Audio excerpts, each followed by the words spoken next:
everybody, and welcome to another Round the Ropes podcast episode right here on the new ATR Network. As always, I am joined with my tag team partner today. You know him as Sexy Ryan. He is the ring announcer for several promotions, including Invictus, Ace Pro Wrestling, Wrestle Pro, Creative Pro, you name it. The one yelling Mr. Ryan Peterson himself. Ryan, how you doing tonight? Whoopee! We're back for another edition of the Around the Ropes podcast. Or as some people call it, John Blaine and the team. Shut up. We got a loaded show for you guys tonight. And not because we're on it.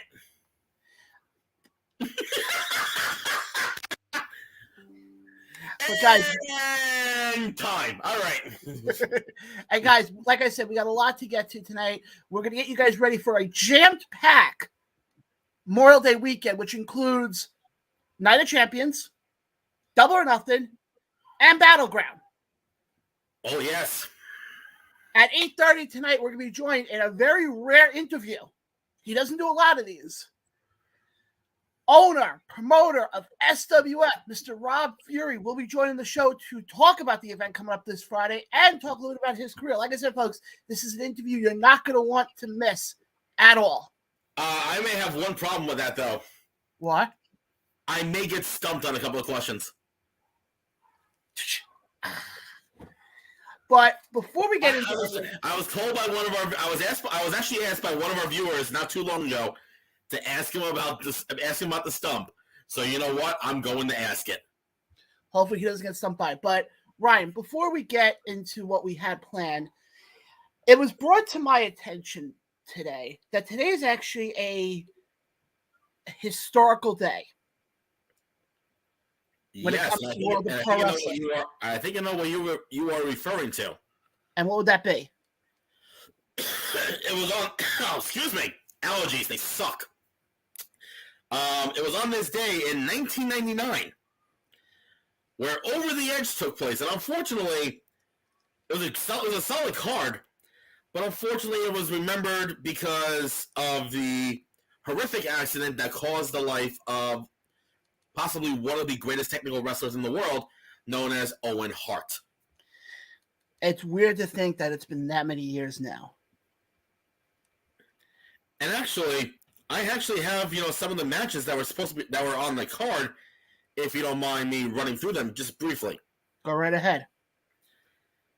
So, obviously, unfortunately, we didn't get a chance to see this. It was the Godfather taking on the Blue Blazer, a.k.a. Owen Hart, in the stupidest costume ever. We also had the badass Billy Gunn taking on the Road Dogg. For the Tag Team Championships, which was sponsored back then by 1-800-COLLECT, the tag team of X-Pac and Kane taking on D'Lo Brown and Mark Henry. You had The Rock versus Triple H. And for the WWE, not saying the other letter because I don't want to get sued, it was Stone Cold Steve Austin versus The Undertaker with not one but two special guest referees in Vince and Shane McMahon. It's weird to think it's been that many years. Yeah. It's really weird to think. And I think realistically, when you look back on it, Owen Hart probably would have gone down. He probably would have been WWF champion, more than likely. Of course. But I did want to make that acknowledgement, but we do have some comments coming in, so let me just go through the comments quickly. Sure. We got friend of the show, Steve Jordan, joining us tonight, going, hello. Hey, Steve, how you doing tonight? Glad you can watch us. Ryan, going back to you asking about the stump. Steve wants to know, he goes, the stump of the ring? Yes. And Andrew Basinger checks in and goes, hi to so happy, been doing this for 2 years. Okay, Andrew. But like I said, guys, we're going to actually get into our first pay-per-view that's happening, which is actually... Ryan, we've spoken about this pay-per-view, and it's Night of Champions. Here we go. And here comes the IWC flooding the gates right now, telling John Blaine he's nothing more than an OCD-driven asshole. So go right ahead, John. Why don't you piss off the IWC once again? Wow, rain to ruin on my parade there. Am I wrong? No. Because here's what I don't understand. It's called Night of Champions. Yet, what time does the pay-per-view air? Are you actually asking me a question, or are you being rhetorical? It's a rhetorical question. Okay, so it should be called Afternoon of Champions. I understand it's in Saudi Arabia, so it's at night, but just the name of it. I mean, come on. And that's why that shit don't fall down. Yeah, but we're gonna get into that pay-per-view right now, because that pay-per-view is actually happening Saturday afternoon at 1 p.m. And I'm gonna tell you right now, on paper, all these matches that we're gonna have are all WrestleMania caliber matches, in my opinion. On paper, they're gonna be good, but knowing they're in Saudi Arabia, 9 out of 10 times they're gonna suck. Yeah. Do you happen to have the match card up? Because if not, I can pull it up. I have it right here in front of me. All right. So what's the first match we got? For the SmackDown Women's Championship, Rhea Ripley taking on Natalya. Hold on. Yes, Steven, it was a joke. It was a bad joke, but moving on. Rhea Ripley, Natalya, SmackDown Women's Championship. To me, it's got to be Rhea. To me, you've been pushing Rhea so much. And yes, while I think Natalya does, it's not going to hurt her to have a title, I think at this point, stick with Rhea. You've built her up to be this monster heel. I think it makes perfect sense to have her retain. What about you? I couldn't agree more. Rhea, especially making her lose this soon. No. Next up, in a WrestleMania rematch for the Raw Women's Championship, the current champion Bianca Belair taking on Asuka. This one's an interesting one, because I think Asuka would actually. I'll let you go first on this one. So, correct me if I'm wrong, I think this is the first time we're seeing Asuka heel in a long time. Since she's been on the main roster. But even so, I think she was a heel when she teamed up with Kairi Sane? Thank you. In that weird pirate-esque tag team that, But, this was tough. I think Bianca's going to retain. Yeah. I have a feeling for Bianca to lose the title, first of all, it has to happen in the States, because if they do it in Saudi Arabia, they'll be like, what the fuck? Yeah. But more importantly, it's going to happen on a bigger pay-per-view, whether it's going to be Money in the Bank in the UK or SummerSlam in Detroit. But here, I would agree with you on that one, because I think Bianca takes it here. As much as I want Asuka to win it, because I think Asuka with a belt would be good, you're building Bianca up. I think Bianca right now is going to go down in the modern day women's division. Yeah. She's going to go down as here's where I can put it. She's going to go down as one of the best non-horsemen women wrestlers. Agreed. So to me, I think right now you gotta give it to Bianca. I couldn't agree more. Next up for the Intercontinental Championship, the current champion Gunther taking on Mustafa Ali. I'm calling it right now. Gunther retains in 30 seconds. Yeah. I think we might get a little bit of a match here, because he is the hometown boy. Ali. Kind of, sort of, not really. Well, I mean, go back to his promo he cut Monday night. Oh, you mean the one where Brock told him to get a life kit? Yeah. Yeah. So I still think Gunther retains. Oh, yeah, he's on a historic run right now, which actually, I can pull up how long he's had the title for.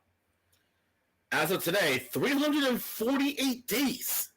I think at the rate he's going, he's breaking Honky Tonk Man's record.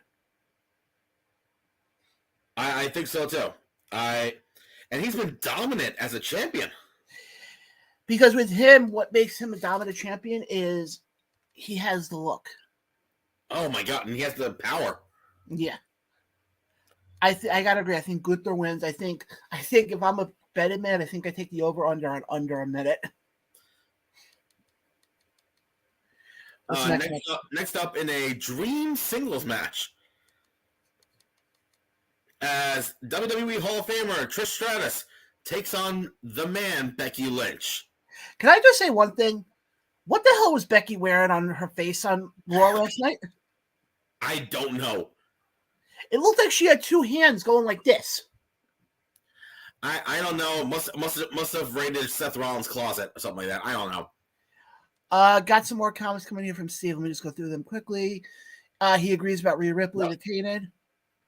I will say also, I kind of like Becky's promo at the end, especially when she said, welcome to the big time, bitch, woof woof. I'm like, oh god, did they really reference Trish barking like a dog? Well, realistically, this is their first time one-on-one, right? Yeah. I think a part of me, I think Trish takes it here. You think so? Yeah, I think Trish takes it, sets up either for something, because you got to remember, they're going to do, as we've seen in WWE, they're going to do a series of three. So I would have Trish take the first one here, have Becky take one if they end up, revisiting this at Money in the Bank, have the rubber match at SummerSlam. Yeah, that sounds all right. Next up in singles action, Brock Lesnar versus Cody Rhodes again. I have a theory on this one. Okay. Well, I'm going to ask you this question first. Nope. You started. Go ahead. Well, no, I'm going to ask you a question first. Oh, okay. Does Hunter play a role in this after what we saw Monday? No. You don't think that backstage interaction between the two of them is going to play any sort of role? If you're thinking about Triple H wrestling again, the motherfucker can't wrestle. He's done. No. Where, you know how they keep saying, they're trying to build Cody up for his hard times? Yeah, but what? But Triple H is doing his fucking job. But think about it this way: he hasn't been because if you look at Cody, since Cody's come back to WWE at WrestleMania 38, who's been involved in the story that they're telling? Roman. You got Roman, you got Brock, you got Trips, and you got Cena. Okay, how are the other two though? For which one? Both of them, Trips and Cena. How do you figure that? Because you look at, you look at Triple H. I mean, I go back to what happened last night on Monday Night Raw with the whole backstage thing. The story is there. I don't think it's going to lead into a match per se, because I agree with you. Triple H cannot wrestle, but there is a story there. Yeah, you can have. It's pretty much going to be Cody Rhodes becoming the next Super Cena, saying, "Oh, regardless of any injury that I overcome, I will overcome it and fight the demon known as Brock Lesnar." We saw that shit like numerous times. We saw it with Hulk Hogan back in the 80s. We saw it with fucking Hulk Hogan and NWO in the 90s. We saw Cena in the 2000s. And now that Cena's gone, they need a new John Cena. Oh, look, here comes the American roller coaster himself, Cody Rhodes. Yeah, but here's my thing, though. You want to build up that moment for when he does dethrone Roman to be bigger. Which, by the way, I heard a rumor about, speaking of Cody, on a side note, I heard about a possible match for him at WrestleMania 40, and it doesn't involve Roman. Yeah. Does it involve the guy who we were just talking about before? Mm-hmm. Yeah, that would be very interesting to me. I would be okay with that. That would be very interesting to me. But then if that's the case, then who dethrones Roman then? Oh no, Cody's gonna dethrone Roman, but it's not gonna be a Mania. From what I'm hearing, it's gonna be Royal Rumble in Orlando. That would be an interesting move. Wait, Royal Rumble as in the one happening this year? Or not this year, the next one? Yeah. Apparently, from what I'm hearing, it might be taking place at Camping World Stadium in Orlando. That, like I said, that would definitely be an interesting move, to say the least. But as far as this match, I don't know. I'm kind of on 50-50 about this. I know, so am I. And I'm only saying that for one reason. If they're really going to start playing this whole arm thing into the story, I have a feeling WWE fans are going to revolt against it. More than likely. Then again, half of the time, WWE fans don't even know where they are half of the time. But what I'm just saying is, if they revolt against it, I mean, right now you're seeing the Cody chants getting louder and louder. If they go through with this and they come out and say, "Oh, the match was canceled because Cody is injured in storyline," I think WWE fans. But now here's my other question: though, would they revolt against Cody or against WWE? Yes. Like, if they go this route, are we almost going to see the Cody chants, in essence, become what the CM Punk chants were? No, I don't think so. You don't think they would hijack the show like that? No. Absolutely not. It's a whole different generation. That's why. To me, my whole thing with it, I just don't want them to go down this road. Well, unfortunately, it might happen. Because I'll tell you right now, if they go down this road, I think Brock has to come out of this victorious. Probably set up a third match at SummerSlam. Yeah, because also you got to realize, and the whole relatability thing that we were talking about on the show, I think you can always look at it as, he's really getting beaten. He's really at the bottom. And all of a sudden, we start to see the rise of Cody. God damn it. Allergies are killing me today. But anyway, you got Brock, and I got Brock also. Yeah. So now we move on to possibly, I think it's going to be the semi-main event, unless, they decide, we're going to move this to the main event. For the undisputed tag team titles, the current champions, Kevin Owens and Sami Zayn versus Roman Reigns and Solo Sikoa. I'm going to go out on a limb on this one. Oh, God. Give me Roman and Solo. Why? Because they can get Roman on Monday Night Raw. The guy's going to be working fewer dates anyway, so why even bother? Because I think they're going to set it up for him and Solo versus the Usos. But the Usos are on a thing called SmackDown. Yes. So then what's the point of the draft then? If they're going to be going back and forth to Raw and SmackDown. Make up your fucking mind. Okay, hold on. Hold on. If we're going to start talking about the point of the draft, then why the fuck do you have Shotzi being Raquel's partner when she's on SmackDown, but she's on Raw? Because there's no other women available. They don't have the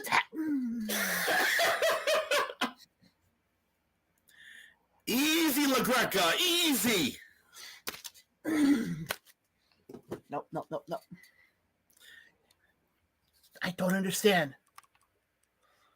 I have a feeling Kevin Owens and Sami Zayn retain, but with the help from the Usos. That's how they set up SummerSlam? Mm-hmm. Because if you notice this past Friday of how Roman kind of flipped on the Usos for, beating down Kevin Owens and Sami Zayn and saying, I had a plan, and he walks away. I have a very good feeling you might see the crumbling of the bloodline. Which means Raw next week in Albany, New York should be really interesting. Very. And then the main event for the WWE World Heavyweight Championship. It's the tournament finals as the phenomenal AJ Styles takes on Seth frickin' Rollins. Yes. Realistically, I think they're waiting on Seth Rollins' movie schedule.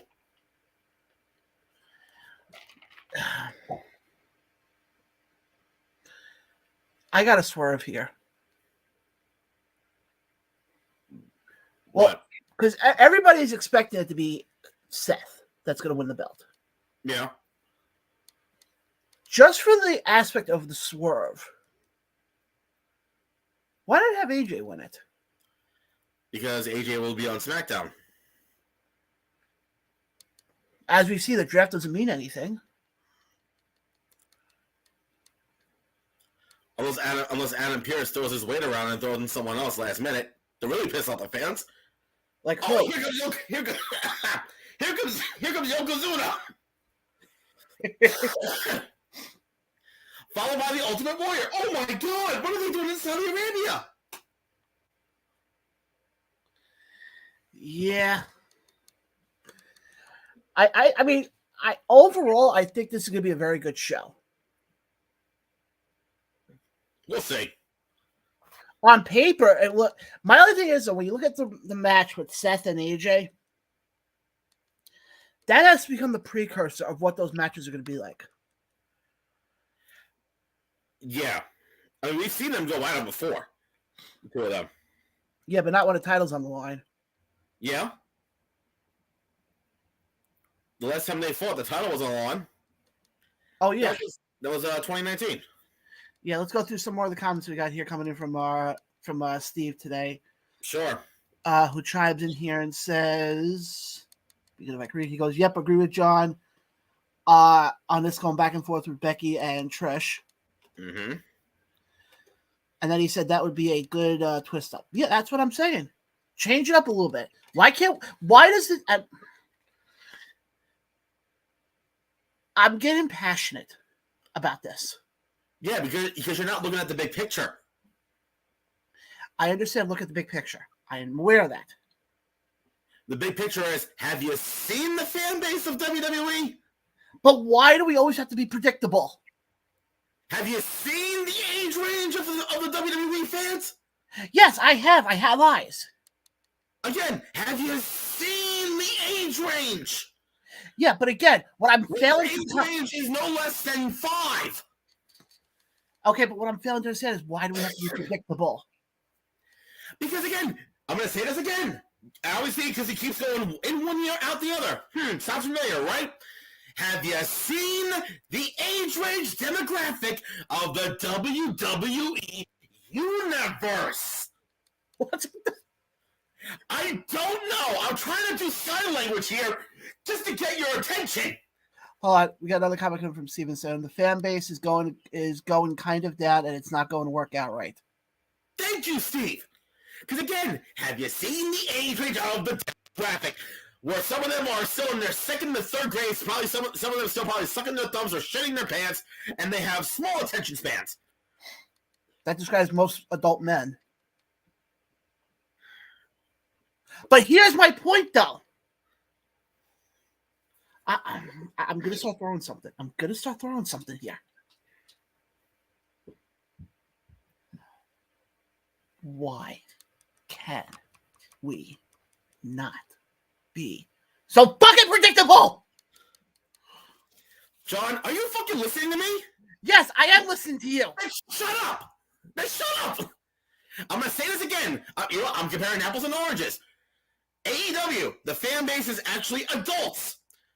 WWE, their fan base has gone way down because the adult fans in WWE went over to AEW because they actually like that shit. Whereas WWE, you still have the same song and dance bullshit every single honky-tonky time. And it's so goddamn predictable because, again, the age demographic of the age rate, that too, Steve, case in point. I mean, case in point, to my right or your left, or whatever you're looking at the screen, the age demographic of the fans, whether it's physically or mentally, is under the age of 10 on an average. And just like Steve said, most people around that age range, again, physically or mentally, they have a short attention span. Some of them probably don't remember what the hell they did 2 days ago. Some of them don't remember what they did 20 minutes ago. Exactly. So again, that's why on that side, it's so goddamn predictable. I'm sorry, I don't like predictability. Then don't watch WWE then. I'm a wrestling fan, but I would like a show once in a while where it's, oh my God, or, oh. Then watch AEW. I want both. Because WWE is not that. WWE is sports entertainment, where they had to call on fucking celebrity guest hosts from like 20 years ago just to try to bring in a ratings boost, and they fucking sucked. Where are we going with this? I don't fucking know. This is coming from someone who's actually in the business and more than just the team, who actually knows a thing or two about accountability and also the big picture in booking a fucking wrestling event. I'm not... Ryan. I'm not doubting that with you. I have never doubted that with you. Then why are you arguing with me like Dave LaGreca? Because I'm passionate about pro fucking wrestling. Then watch everything but WWE.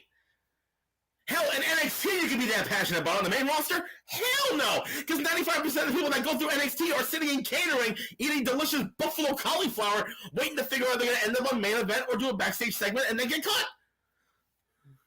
Actually, we're talking about good food. We had good food today, by the way. Yes, we did. It was very good. I wish I knew the name of that truck. But that's not the point. It's a taco truck. But that's the point is. I'm getting passionate about this because I am a fan of this sport. How? But again, have you seen the demographic of the WWE universe when it comes to the main roster? It's like you're going to Ringling Brothers and Barnum and Billy's Circus. Or Disney on Ice. Or You'll Gabba Gabba Live. Whatever kids show there is. Ryan. But my whole thing is this. We can be unpredictable once in a while. Okay, hold on. This show's not always predictable. That requires them actually thinking. And also, 95% of the time it goes through a man who's goes through a senile man who probably is so pissed because he shit his adult dependent diapers. So again, going back to what you just said about how most of the fan base of WWE are shitting their pants and have the attention span of a rodent. You notice I'm not calling you that part. I didn't say you were. Not the shitting the pants part, because that's not true about you. No, I don't. But my point is this.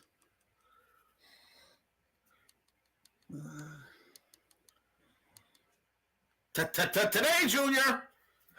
Why can't we be unpredictable once in a while? Why can't we all of a sudden have a thing? I mean, I know it's not going to happen, but why not have a thing where all of a sudden we get AJ winning the belt on Saturday?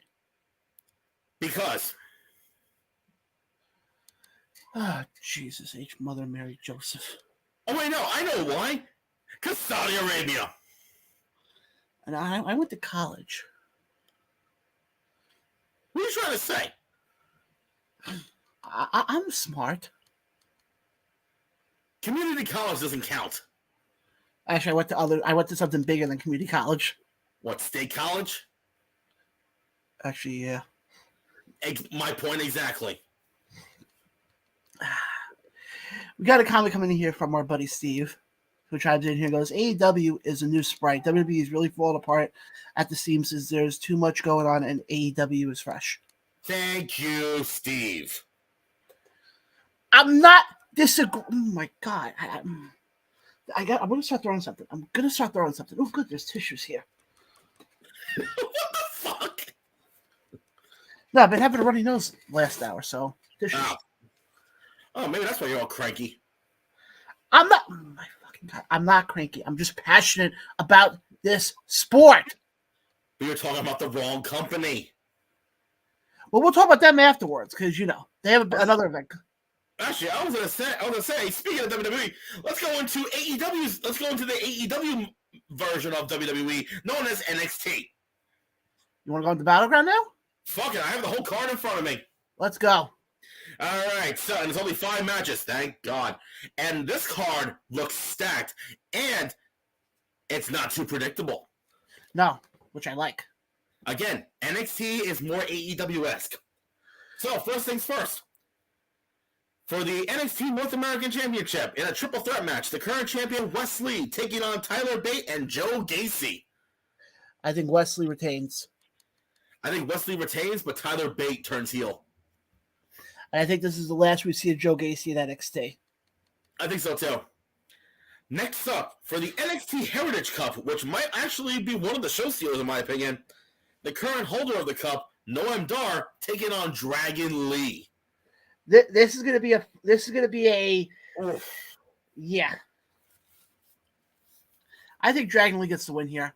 I think WWE's really trying to push him. And let's be honest here about something. As we're both on camera right now, blowing our nose. Allergies. Deal with it. WWE really hasn't done anything with Noam Dar.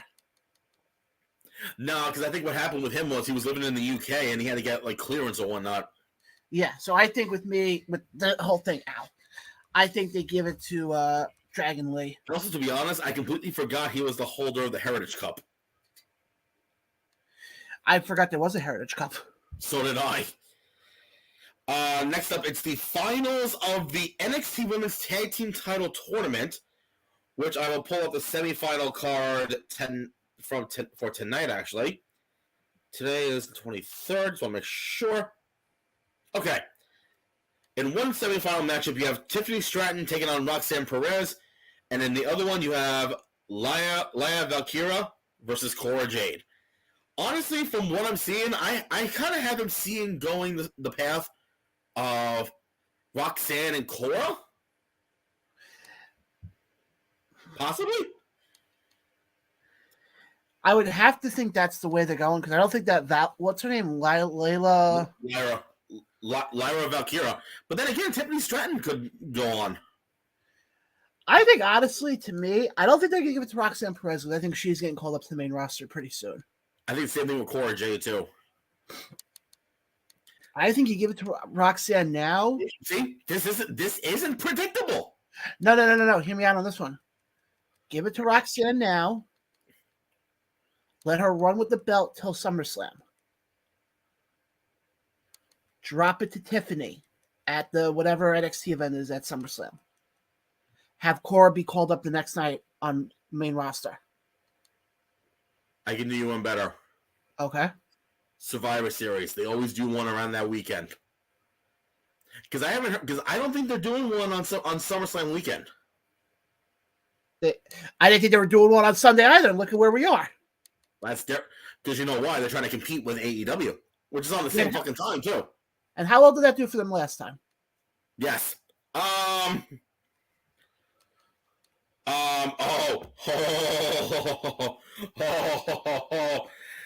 John, you better get your second pair of underwear because you're going to need them after this match. Last man standing. My match of the night, match of the weekend. Ilya Dragunov versus Dijak.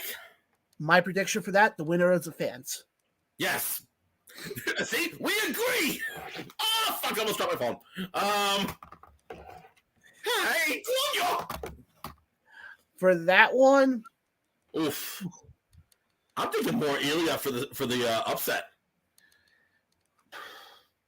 I think Ilya wins, but I think Dijak gets called up. I think so. I think it's this time. And for the NXT Championship, Carmelo Hayes taking on Braun Breaker. Hayes is retaining. I think so too. I don't see them putting the belt back on Braun. And like I said before with Cora, and I said it with Dijak, I think Braun is also somebody who they're going to call up. I think so too because they've had like matches on main event. Yeah. Which for those that don't know, before the 3-hour Monday Night Raw, or let me rephrase that, the hour and a half wrestling followed by the hour and a half of commercials. They tape a thing called WWE Main Event, which is on a network that nobody watches anymore, and they do a couple of matches for the fans. Isn't it on Peacock? And the tens of viewers that watch it. Isn't it on Peacock? No. That's on Hulu, I think. Oh, God. Again, the tens of fans that watch it. Yeah. Remember when Main Event was actually a good thing? Yeah. Was Main Event always on Hulu? No, I think right before the pandemic they moved to Hulu.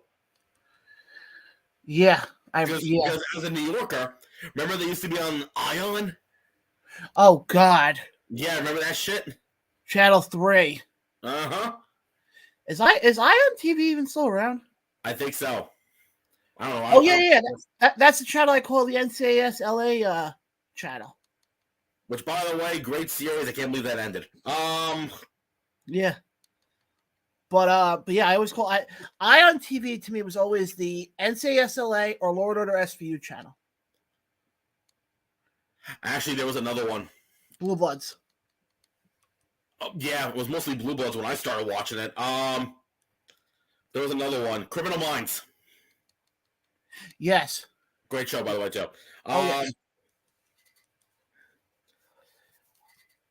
And wow, it's only 8:06. Shit. Well,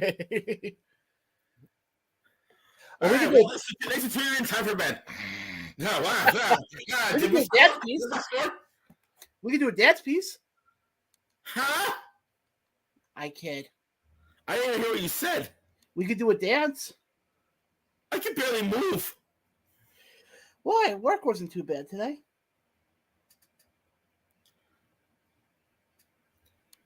On a side note, I forgot that this show is still on. Beat Shazam.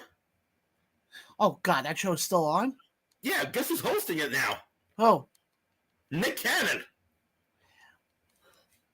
well, wasn't it Jamie Foxx originally who was the host of that? Yeah, but he's in the hospital. From what I hear, he's not doing well, unfortunately. Oh, No, suppose I heard he's doing much better. oh, is he? Yeah.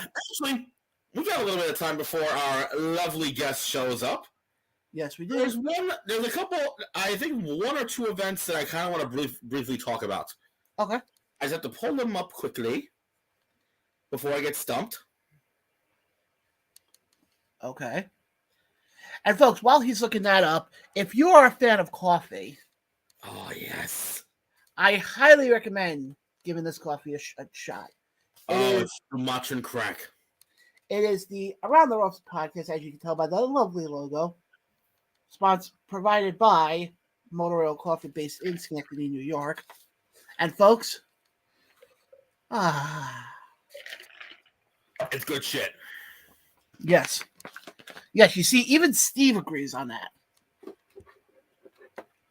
What? Oh, yes.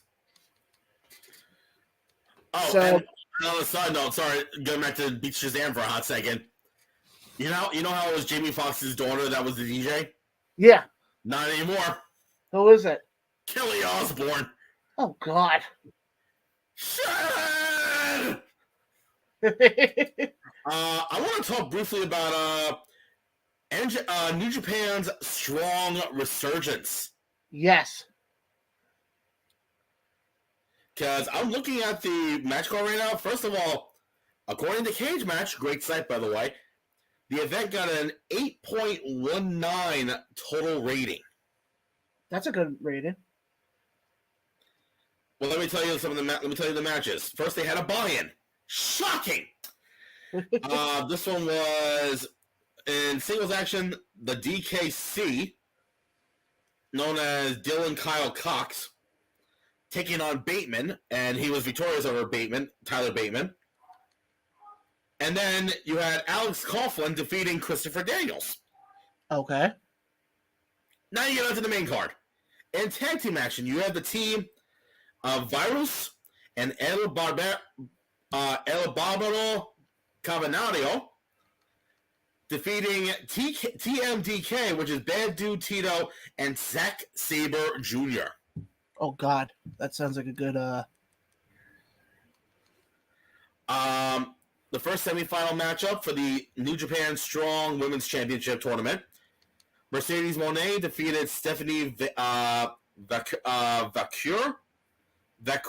I think her name is. I apologize if I butcher your name. And then in the other tournament semifinal match, Willow Nightingale defeated Momo Kogo. Yes. In a street fight, Juice Robinson defeated Fred Rosser with help by his wife, Toni Storm, who made an appearance. Yeah, that was definitely an interesting move. For the New Japan Strong Openweight title, which I don't know if there was a stipulation to this match. I don't know. But Kenta defeated Hikuleo by countout and is now a two-time New Japan Strong Openweight champion. Okay. But then afterwards, some graphic shows up on the screen and whatnot and challenges Kenta to to a battle, to a fight, when this individual is back from injury. Oh, yeah. How about Eddie Kingston? Yeah. Which I completely forgot he was injured. Yeah, isn't he having hernia surgery or something? I don't remember, honestly. But yeah, those two going at it. Oh. In six-man tag team action, you have the Blackpool Combat Club, which is Jon Moxley and Wheeler Yuta, and Shota Umino defeating the team of Chaos, which is Tomohiro Ishii, John's alter ego, Rocky Romero, and the Rainmaker, Kazuchika Okada. Very good matchup. From what I see, it's a match of the night. One of the matches of the night. And then for the IWGP United States Heavyweight Title #1 Contendership Tournament semifinal match, say that with one breath, the aerial assassin Will Ospreay defeating Hiroshi Tanahashi. Because isn't it the winner that takes on Kenny at Forbidden Door? I think so. I'll tell you right now, I think they're going with Will. I think so. That'll be great. And of course, the goddamn Canadians get it. Okay, let me ask you this though. Does that close out All In? No, they're pushing for that at Forbidden Door. Not Forbidden Door, sorry. I think so. I mean, if they're closing at Forbidden Door, then something big is going to happen.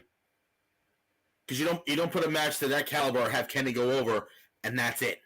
Unless something huge happens. I mean, you can have Kenny go over, but then something else could transpire. I have a prediction. Okay. How about Coda?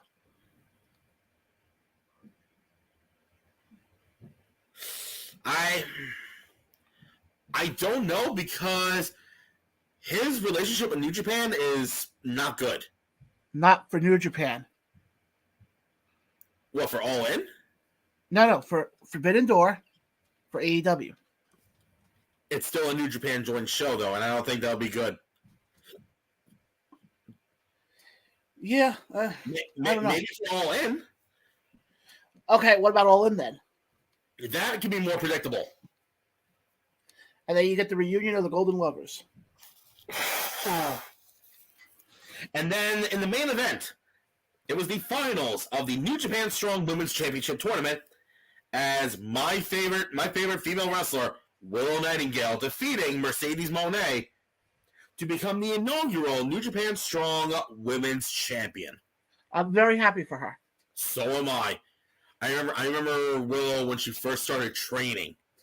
Oh, and that's wow. going back almost 10 years, I think. Wow.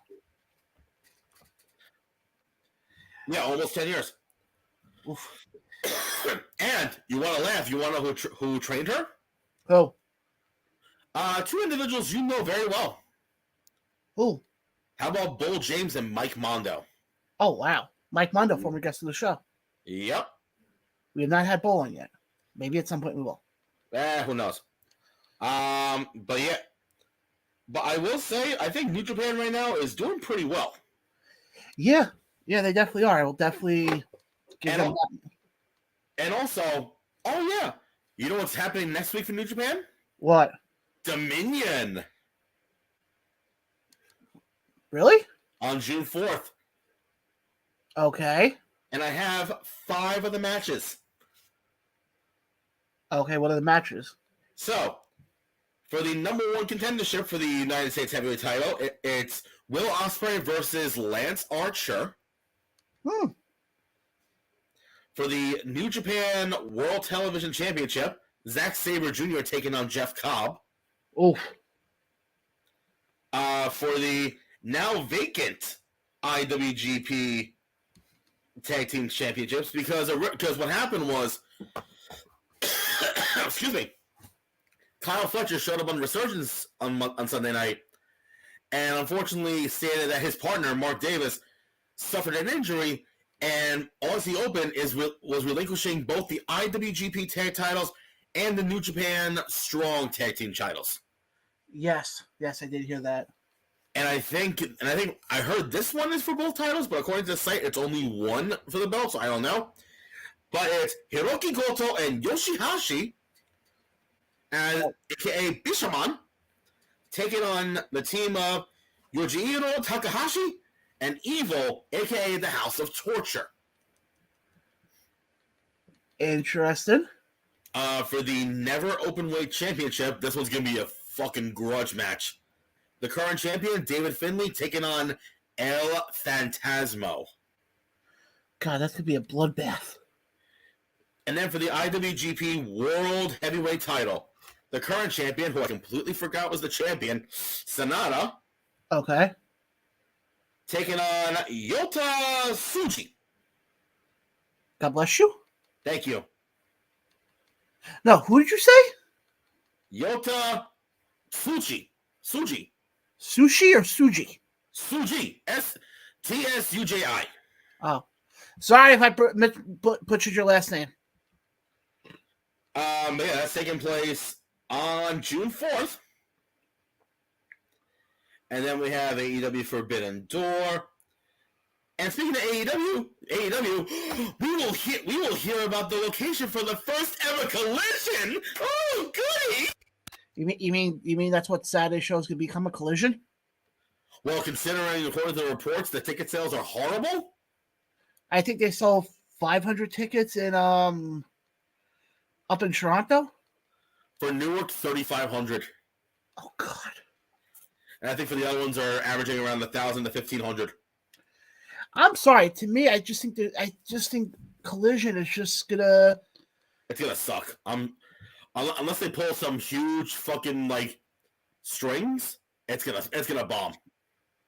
Because they were parading on the fact of Punk coming back, and now he may not even show up. Because he won't bring back his dog biting boy. I heard supposedly they did bring him back though. I don't know. Yeah. That's why I'm a little confused. I'm like, I thought they brought him back. Yeah, but I think people caught wind of it and they got all pissy. Rightfully so, too. Yeah, that's one way to put it.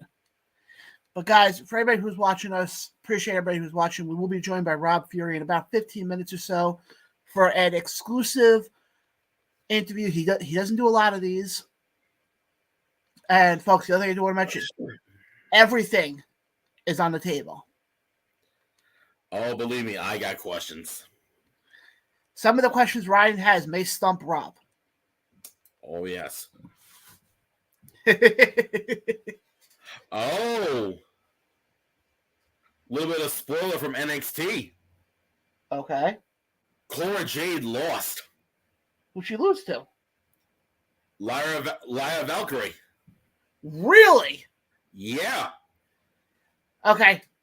Then I got a feeling who they're going to go with in the other match. Either, who? Tiffany? Yeah. I think Tiffany's getting the belt on Sunday. Wow. That doesn't surprise me. I mean, that's a good...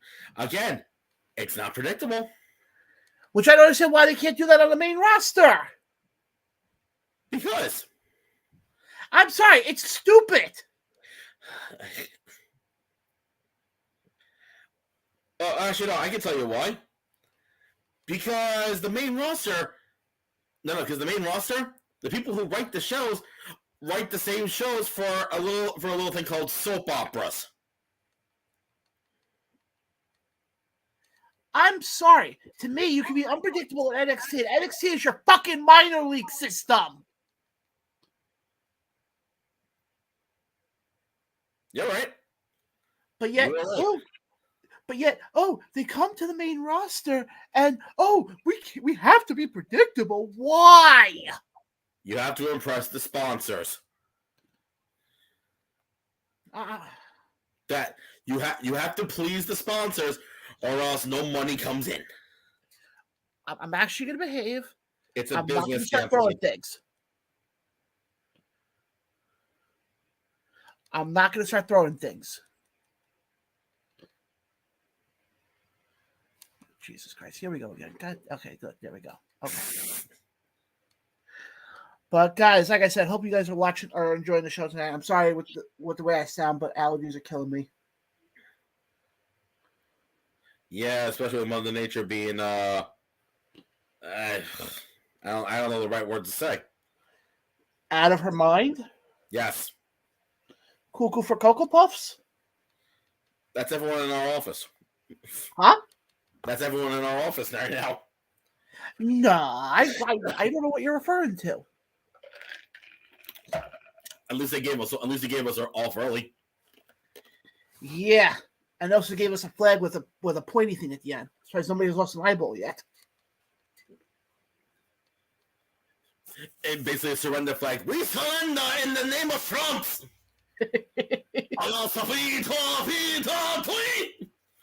When I had to do that today at work, I was sitting. I'm like, da da da da da. Da. I felt like that bad cartoon with the white flag going, "I surrender." And I think I said it to you or someone else.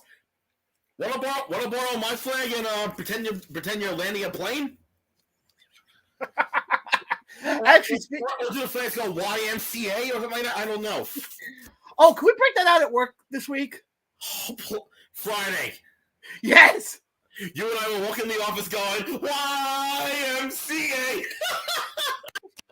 And then I think a few people. Why we're happy? Because it's Friday. Yay. No. Then I think a few people, I think you and I both know exactly who I'm referring to here, are going to take their stress balls and chuck them at us. Everybody. Oh, God, that brings me back to PTSD from my bar mitzvah.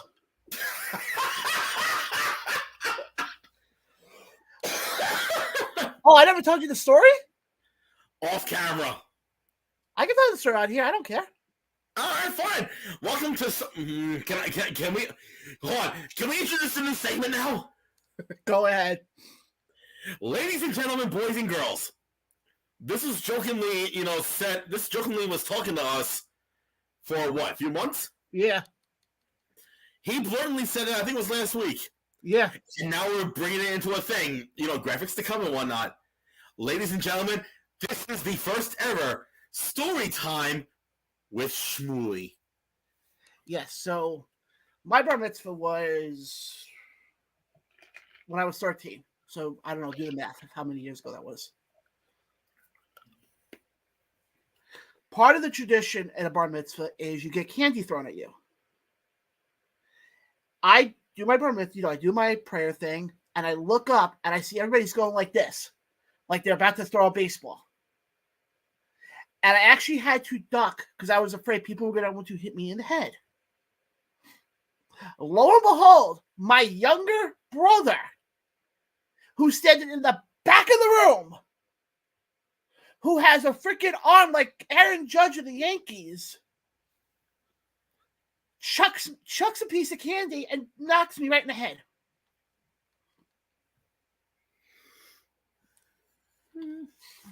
Say it. Ryan?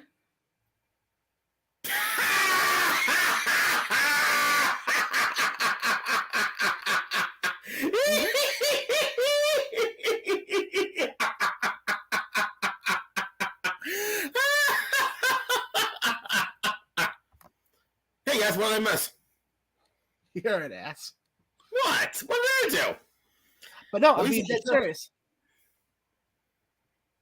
I'm being dead serious right now. I'm being dead serious too. Yeah. Folks, that's going to be hard. Ryan, start talking. I got to start season. Okay. So while John is sneezing. Oh, shit. Actually, this is the perfect time because I can tell you about something that's non-wrestling related, but something I've actually have come near and dear to my heart.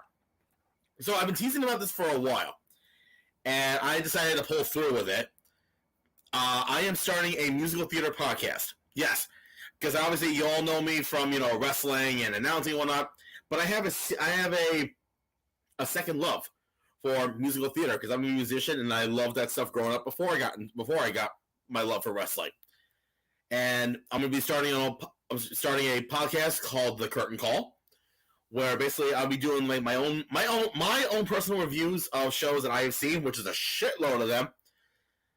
And also with a certain awards that are now actually coming up in a few weeks, the Tony Awards, I'll be giving my personal picks on, who I think should win. Again, my own personal picks, not the actual winners themselves. If I get lucky, maybe I'll get one of them right. But definitely stay tuned to the new ATR network for the Curtain Call, which I think it's gonna be a work in progress very, very soon. What do you think, Mr. Producer? Yes. Okay. No, in all seriousness, yes. It will be work in progress. It'll be I think what I was thinking in my head is to have the first official episode up the 1st of June. Sounds good to me. So definitely stay tuned to the new ATR network. Hit the subscribe button. Get that little ding bell notification. It costs you nothing, but it does wonders for us. I just stole John's spiel, but I don't give a shit because I'm the one that actually talks for a living. And yeah. But no, I guys, like I said, definitely tune into that. And like Ryan said, hit the subscribe button. It costs you nothing. It does wonders for us. Also, if you're on our Facebook page, hit the like button. Again, it costs you nothing. That's the one thing when it comes to us, folks. We provide you great content, and we don't even ask for a penny. The only time we do it is on our OnlyFans page. Which I hear some people have an OnlyFans who apparently love belly buttons. But that's another story for another day.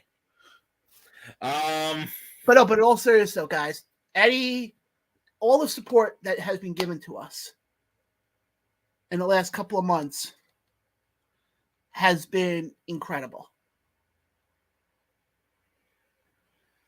The fact that people watch us who aren't even wrestling fans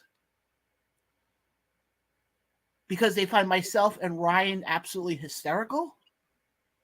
Don't know why, but okay. Because we're comedy. We're something, all right. We're like Abbott and Costello. We're like something, all right. But in all seriousness, though, guys, all the support, it means a lot. We're not sitting here every Tuesday night or when we go to shows if it's not for you guys. You guys are what keep us going. By you guys watching us on YouTube, by listening to our podcast, which, by the way, folks, the podcast will be updated this week. I know I've been kind of lacking on that, so I will have quite a few episodes lined up for that. And while I'm also sitting here, I do want to mention we will be having an interview set to go up by Thursday or Friday with somebody who Ryan knows quite well, because I am sitting down tomorrow night for an interview on a one-on-one with the one, the only Wrecking Ball Legursky. Oh, God. Head of SWF Made in America and also head of the Crockett Cup, which, by the way, speaking about the Crockett Cup, I do want to give a congratulations out to two guys who just made it into the Crockett Cup, who I have seen both of them wrestle. And that would be Mr. Sean Donovan and Mr. Danny Moth. AKA the guys that know him for a long time. Yes. Yes. And got some more comments coming in here before Rob joins us. He goes, Steve turns around and goes, "You'll not be disappointed. It's good aroma and also will wake you up. Around the Ropes Coffee brought to you by the Rockability Fireman." There you go. Even though we went way past that a half hour ago, but thank you, Steve. We just talked about it. Yeah, half hour ago. I know. But Ryan, anything else you want to add about the Crockett Cup and, about what I was saying before about, with the fans? So, yeah, the Crockett Cup, I'm glad they're bringing that back. Yes. I'm really glad because it's a historic event.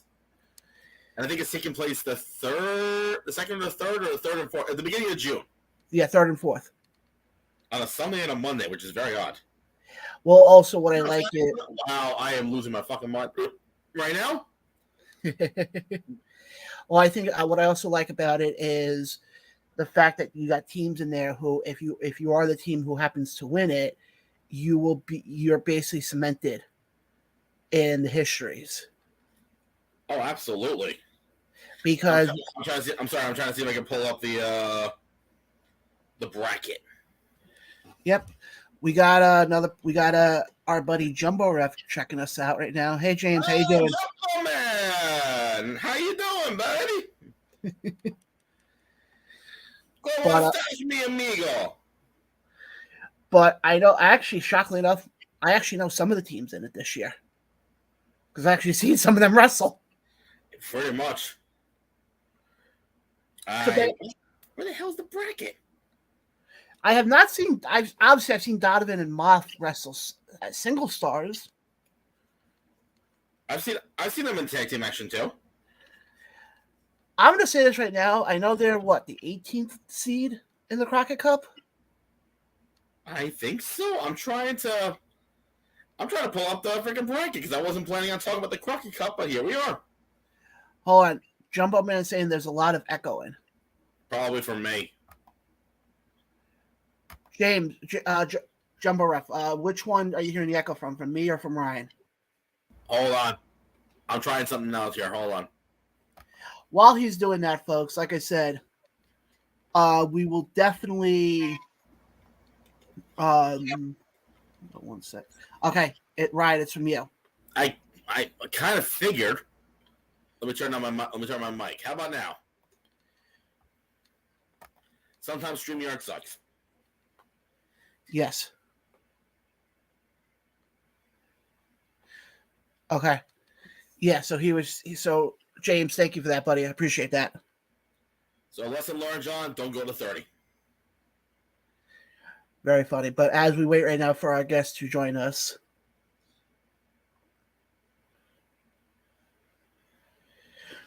No, but as far as the Crockett Cup, I mean, you're talking about some of the most legendary tag teams have won that tournament. I'm listening. I remember a couple of years ago, you had the team of Brody King and Marty Skrull win it. I think that was the last time they did it too. Yeah.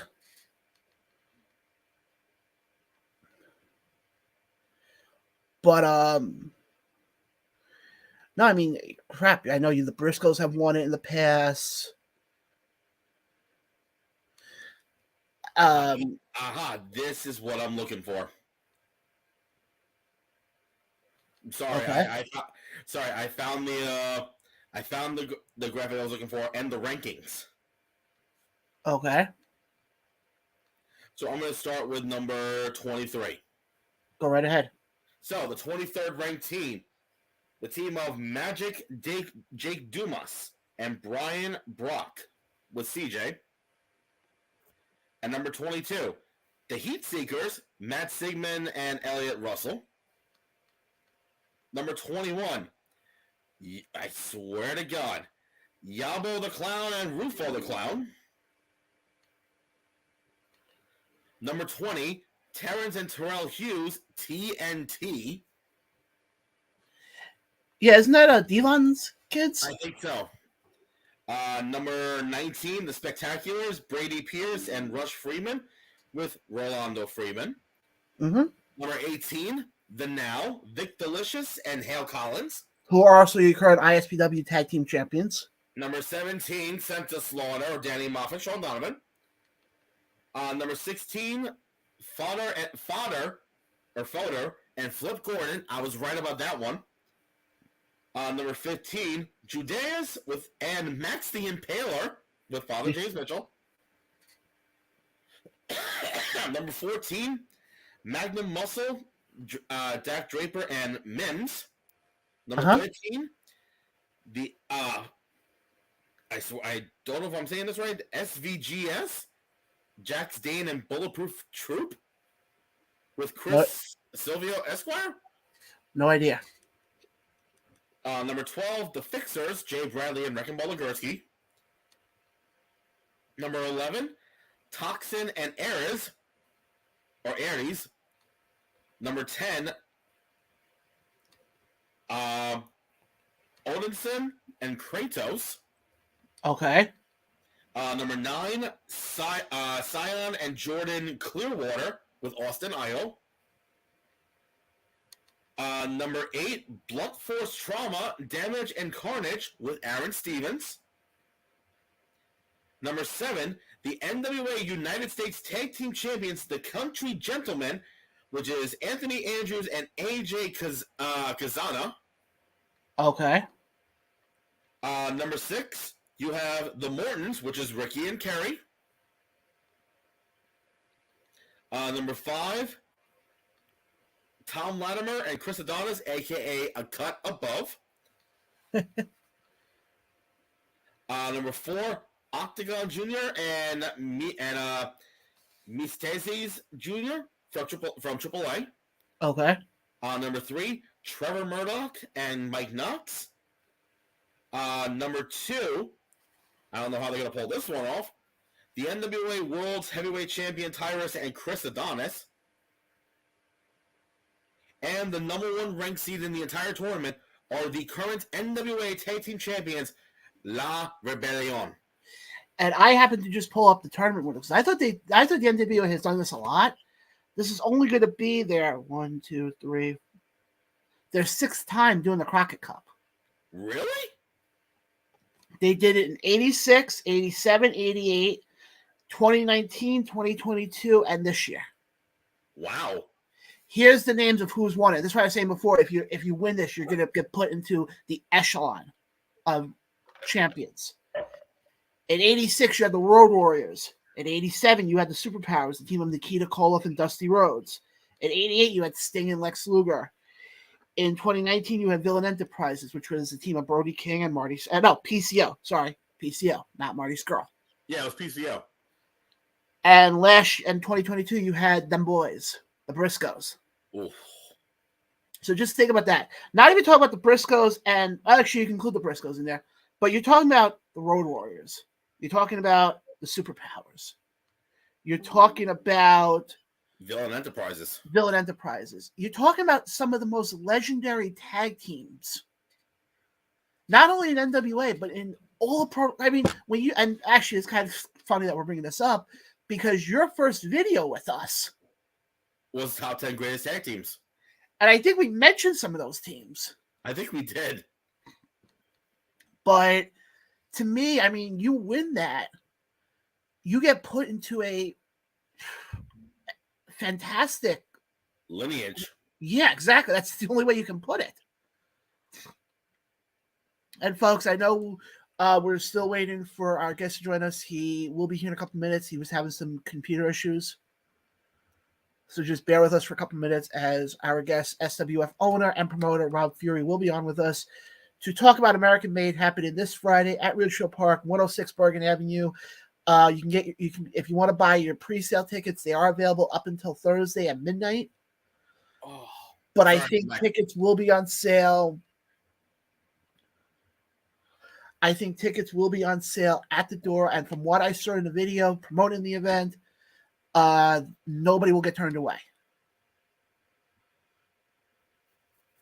Because I guess, it's funny. I just realized something. And I know this is totally random. You're not wearing the NXT shirt tonight. No. I just noticed that. I'm changing it up. Okay. My WrestleMania 35 shirt. Okay. James just confirmed that with me, that tickets will be sold at the door. There you go. And then if you would like to buy tickets beforehand, Steve, thank you for this info. I greatly appreciate that. Go to swfwrestling.com. Because, guys, one of the announcements that we have, actually, you know what? We'll wait till Rob comes on. Just a fair warning for those that are heading to the show. You may end up in some sort of a Swiftie storm. Yes. And we'll have to shake it off. Well, I mean, I know where I'm going to be. I'm going to be at SWF. John will be sitting in the MetLife Stadium parking lot going, if you can see that I'm the one who understands. Right. No. You're not gonna yell at Taylor. Oh yes, I want to shake it off. No, because I'm the problem. I knew you were trouble when you walked in. What the fuck is wrong with us? I don't know. This is what happens. This is what happens when you sit through training at work and you almost fall asleep during the training. And oh yeah, one of the training sessions, the trainer's computer screen did not work. We popped James. Yes. What? Hold on. So what you're saying is what we're going through right now at work is not the start of the Titanic? Oh no, it is. Oh no, it definitely is. If that's the case, who gets to be Rose and, who's gonna be jumping off ship first? Here's the spoiler alert. We're all Jack. Steve will be working ringside crew and security for the show. That means all hell's gonna break loose. Great. And James is saying Jess. Huh? I have no idea. James, who are you referring to? But also, like I said, John will be in MetLife Stadium and also say and yell at Taylor Swift that, I guess one thing is, John, I think back to what I said. I don't know about you, but I'm feeling 22.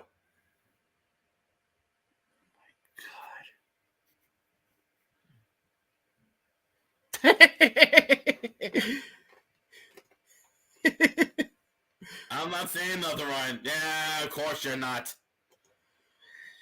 Ah, jeez.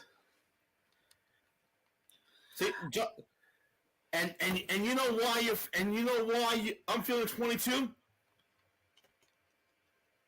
Jesus.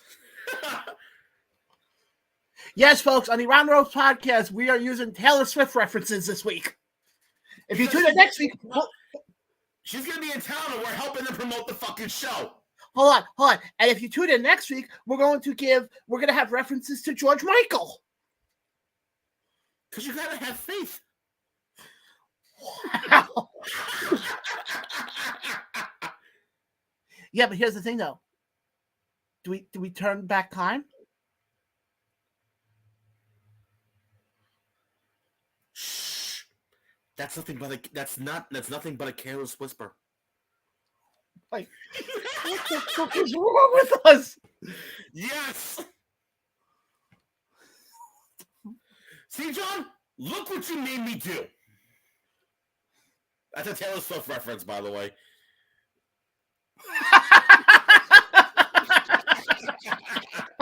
We need these chicks at SWF.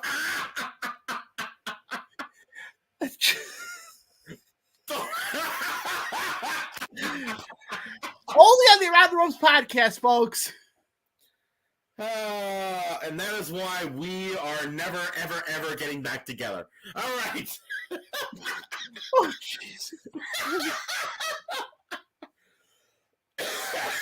Welcome to the banter of when we're waiting for our guests to show up. Hold on. We have one thing to talk about. I mean, they got a bar. And hello, Jumbo Man. And hello, Jumbo Man. There's a 7-Eleven down the block that sells it. Yeah, I think some of us may need it. Mm-hmm. Oh, Jesus Christ, what has gotten into us? Because you know why? Oh, you want to know why we're going to need it? Why? Because we're all going to be in a blank space and I forgot your name. Yeah, most people have said that to me.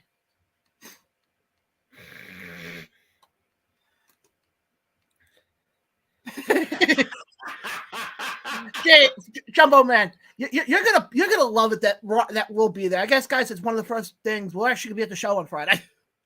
Oh yeah, spoiler, won't be there. No, I will be there again. He'll be down the road at MetLife wearing a massive white shirt that he'll get from the American Dream Mall from the spray paint guys. That's over by the ice rink, and he'll say, "I'm a Swiftie, I'm a Swiftie, I'm a Swiftie." What the fuck is wrong with us? I'm just stating the truth, John. That's what you said to me earlier. You said, "No, I'm not going to go to SWF. I'm going to go to MetLife, hang out in the parking lot, tailgate with the other Swifties, and say you belong with me." At the top of my lungs. Oh God! Oh God!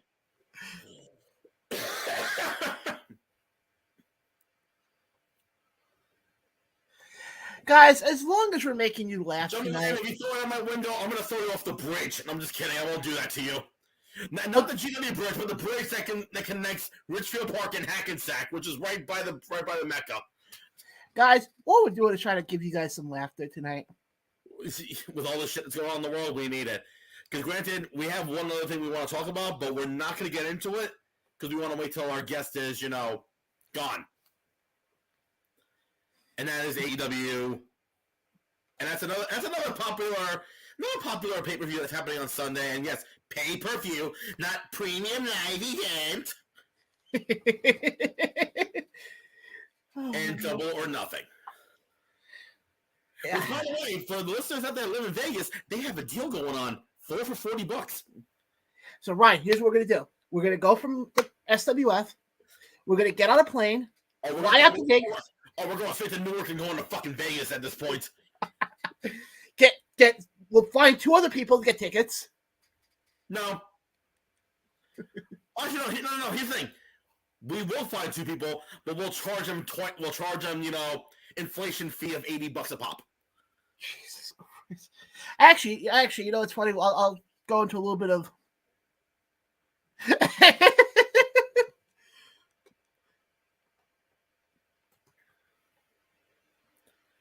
All right, fine. We'll find one more person then and charge them $100.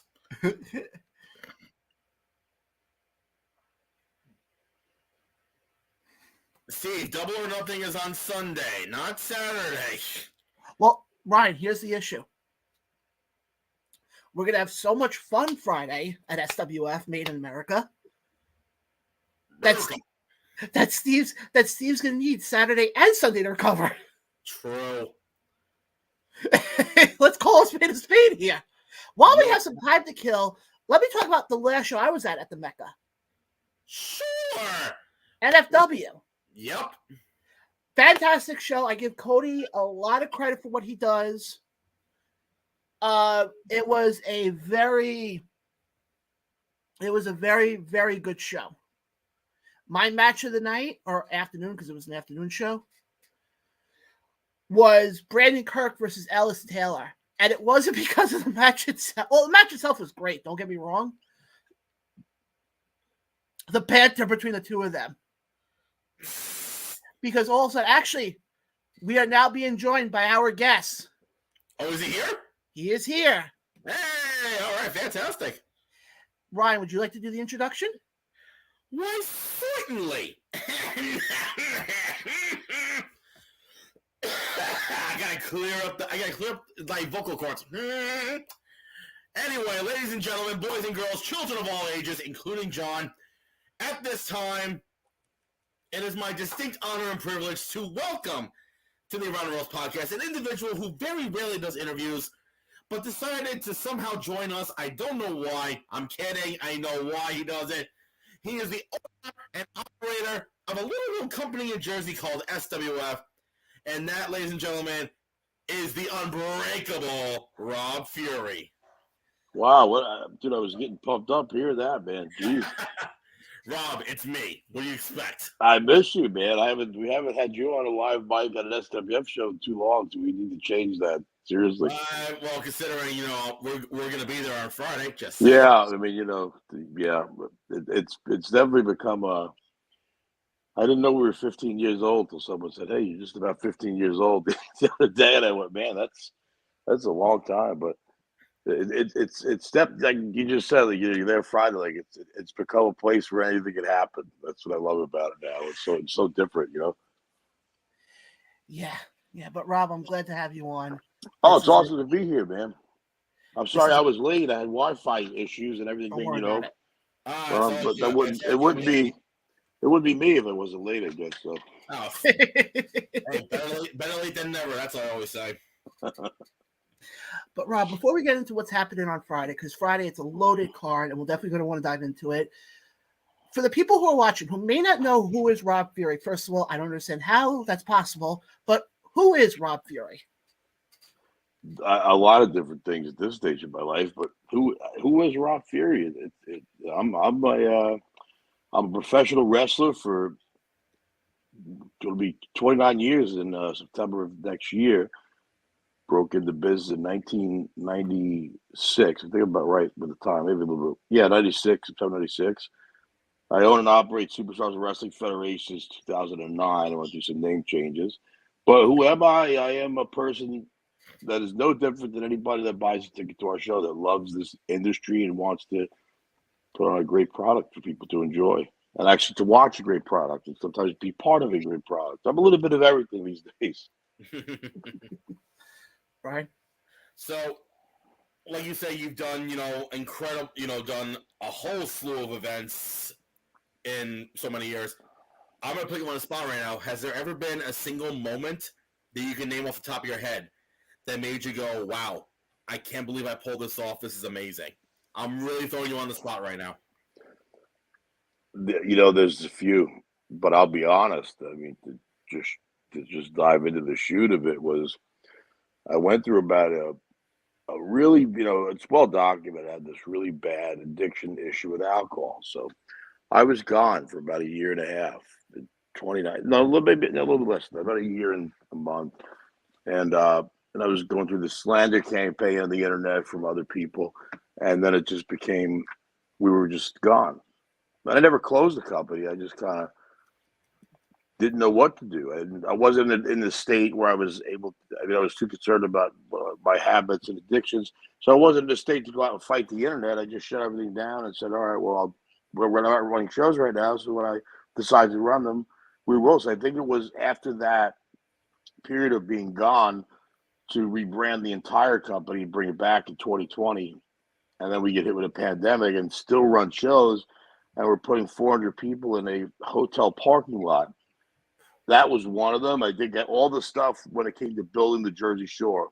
Initially, for 6 years there was phenomenal. We're going to be going back there. But, there's been so many of them.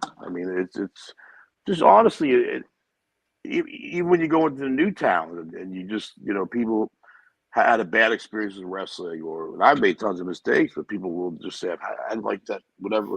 You go to a town and say a building's drawn 20 people, and you go in there and pull it off, and you go, man, we really did this. Guys like myself and Chad Minnis worked with me to do things like that.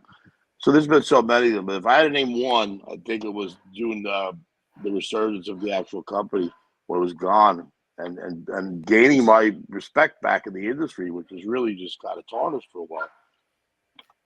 Well, just want to say on the record, well, on and off, it doesn't matter. It's the truth. Everyone's always giving you shit over the years. I've never given you shit. You never gave me shit. I've always given you love and respect. I still do. Just so you know. Man. Always. Make that very clear. And I appreciated it. And it's something where how can I put it? It's like, I always tell the guys that come in, and now it's so weird. You get how can I put it? Independent talent can work wherever they want, but you have a lot of independent companies that try to, I guess, take the top tier of what we're building and bring it there and just use it to enhance their mid card shit, and it's shit. So I kind of tell guys, choose your bookings really wisely and where you're going and what you're doing, and protect you and your assets and your character and development. And examples, if we're building someone really, really spectacular, and then you go somewhere else and you just, hey, opening match job guy, 30 minutes when we're running, it kind of takes the business what it is. But I always tell the people coming in, because we got a lot of calls with people that work elsewhere that weren't allowed to work here. And they're like, we don't want to be here. And I just say, look, just here's the thing. I'll treat you if I do you wrong, you can be the first guy to go out and say I did you wrong. I said, I'm always going to keep my word, ma'am. And that's one thing with sobriety, you have to. And the second thing is, I said, you're going to get a lot of heat just by even being around me, but it just comes with the territory.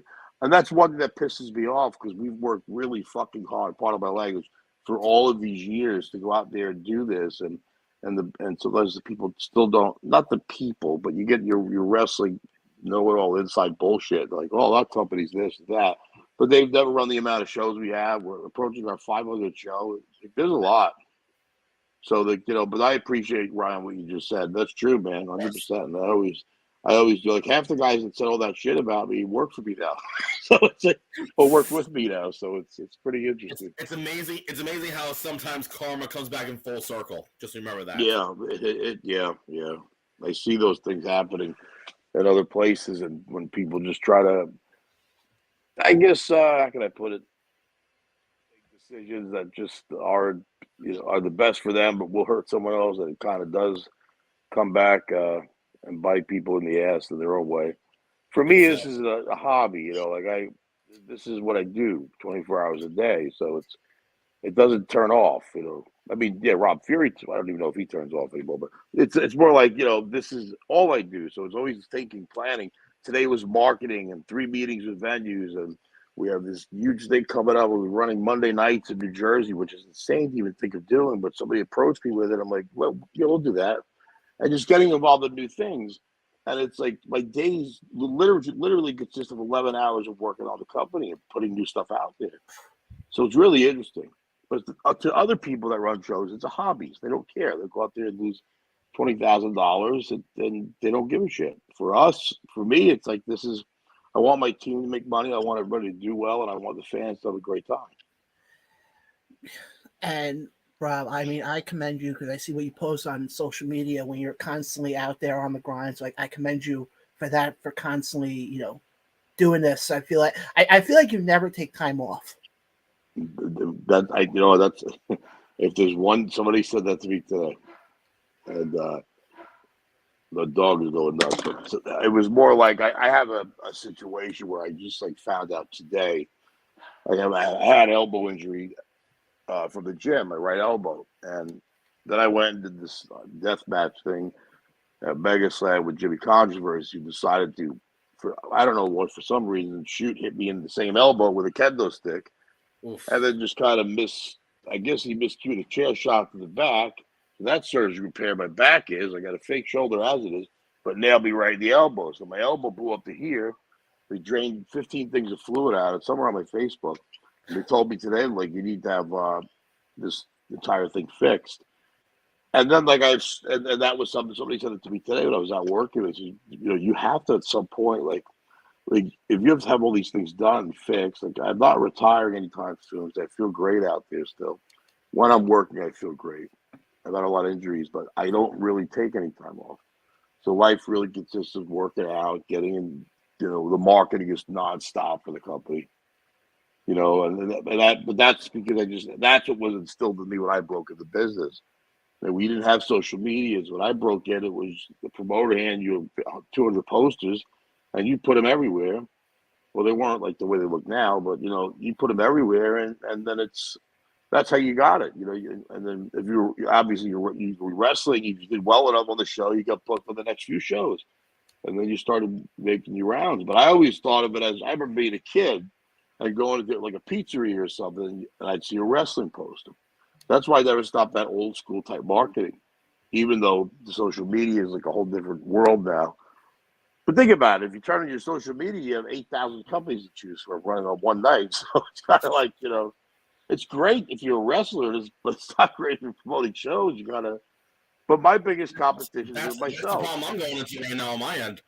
That's the problem I'm going on my end. I never had this issue before. But now that everyone decides to run on the same day, it's like, shit, where do I go? I would say, from an old school perspective, that, I know what you're saying exactly, because I don't really, I get a lot of, I don't really look at what anybody else is doing. So I just book dates. I don't know. I just feel like I don't really care anymore. If I have heat, I have heat. I just book dates. But I try to be conscious of, people that have been good to me and friends and that stuff. But if I'm able to, otherwise I'm just like, hey, this is the date they have. We got to do it. But I would say I always stick with I'm an old school believer in sticking with the people that started you, man. That's always special. Like, like I always talk with Casey Navarro about coming back in. And I think about like 8 years ago, like when refs didn't want him, he came here, and we just kept plugging away. And I told him, just don't stop, don't save me with Jordan Oliver. These guys have blown up all over the place, and I always it's always special to work with the people that started you. But I know what you mean. You probably get 18 friggin' messages about 18 shows in one weekend. And what the hell do I do? Yeah, it sucks. And again, this is happening a lot more as of late, not like a few years ago, where it's, I guess, everyone decides to. I think this is just my personal opinion, but I think all these other promoters are trying to play competition, but it's like it's not competition. I don't get it. I don't shoot straight, man. I had 3. I'm looking at the booking sheet for Friday. I had, but we're doing a lot of different stuff Friday.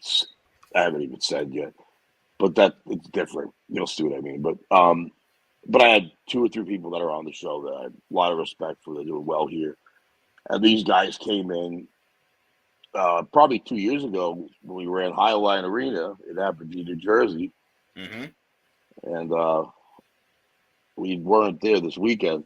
We were off, but the the good thing was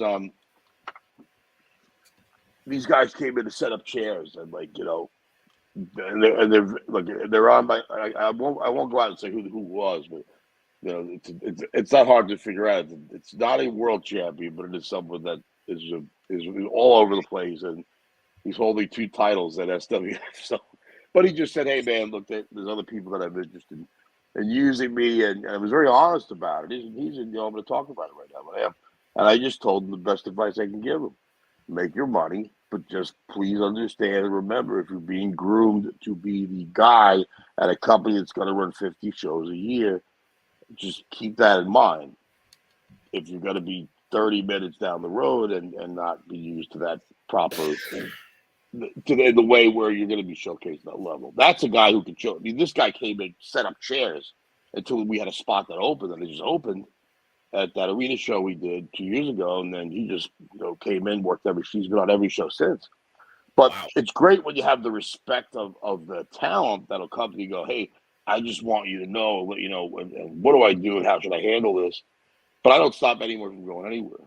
I just don't want to do it, take advantage of the situation or someone's hatred or whatever the fuck, envy or whatever the hell they have with me on someone's ability to maybe go out and work where they want. Of course. That's all it is. Because sometimes people, and maybe sometimes I just think that it's a really competitive thing. I don't compete with anyone. I just look at it like I'm competing with my last show, which was postponed. So I really am competing with nothing. But I'm competing with my last show. But it's like, it's if you can do that, you keep that mindset. I really don't worry about what anybody else is doing because we've done it all. Like we've sold out these little leagues and all these places that everybody said we never put 10 people in. So I've already done everything everybody's trying to do already. So when I come to the place like Ridgefield Park, the Mecca, when Steve Off called me, and I hate that he's probably bad that I said that, and he says we were talking at the show, and he says maybe you should just run Ridgefield, and I was like, why would I do that? There's 85,000 companies there. and he just looked at me and said like these words. It was him, myself, Mantequilla, and Steve Lugo, and he just looks at me. And he goes, "Because you never have." And I just says, "Okay, fuck, we'll do it." And now we've been there a few times, and it's like, it's cool because it's a whole different fan base than I've ever seen. And then it's so cool to have like different. I'm from New York. I'm a Brooklyn guy. I think you're a Long Island guy, right, Ryan? Where are you, John? You're in. I'm Long Island too. You're Long Island. So it's like they have all these. You guys have all these different counties, right? I never heard of them as counties over here in Brooklyn or Staten Island, but in Jersey, it's like, well, you have fans from Monmouth County, and then you have all these different places, Ocean County. I'm like, holy shit! What I'm trying to do is get all those fans in one place. That's the goal. Those are the Mega Slam, the bigger shows. But it's I don't know, man. It's good to talk to intelligent people that get it because a lot of people don't, and they think it's how can I put it? they think a lot of the guys go out. I just been around a long time, you know. At 43 years old and breaking in at 16, I've seen everything. So it's like I just try to give the younger cats advice as far as it's not just the physical advice of, hey man, you know, I didn't wear now it's another story. I didn't wear elbow pads for 28 years and I have to have elbow surgery and I never take time off. So how do I do that? But also don't wear your tailbone as much as I did because you'll need steel in your spine eventually. Those type of things. And you're going to be in chronic pain in 20 years, as I am. But then there's other advice to go and choose where you work wisely. You may have 18 companies that want to book you and pay you decent money, but they may not know exactly what to do with you. The difference here is creatively, I work with the talent. That's the difference of SWF. Everybody wants to know the secret. I just gave it to everyone. But you have to have it, man. You have to have been around for 25 years to be able to do it. And I've worked for the greatest, the worst, all of it. So that's the secret there, man. And drink a lot of water. Yeah, that's true. Yeah. One of the legendary rivalries that you had actually pretty recently is with YouTube star Grim. Oh, man. You guys had wars with each other over the last couple of years. God. What was it like working with him? Strange at first. All right, so it was. I don't know what I watched. I watched something. You know what? I can't remember offhand, but I will. I watched, but I remember watching something, and it was like. It was just it was an old, nothing too old school. It was between WrestleMania 18 and 20, and it was just something. I remember, it was like, I don't know what it was. Hogan Rock, and I went, man, that reaction was so split. It was such a great story that was told out there. I just loved that match for some reason, and I thought to myself, like, what can we do that's never been done? And I was just thinking about it, and I called him and I said, you know, we've been teaming for like 6 months, just doing little random stuff here. Like, what if I just went a whole different direction and was a heel, and I just, which I never haven't done that. And I said, what if I just did that? And he basically was all for it. I figured in my mind, there's no way those Jersey Shore fans in certain places are going to boo me. And I was totally wrong because he didn't. The night it happened, he didn't know I was going to do it. Like that's a shoot. If I could find it somewhere on YouTube, but I raised his hand and could really stiff clothesline, and he had no idea that was the night we were doing it.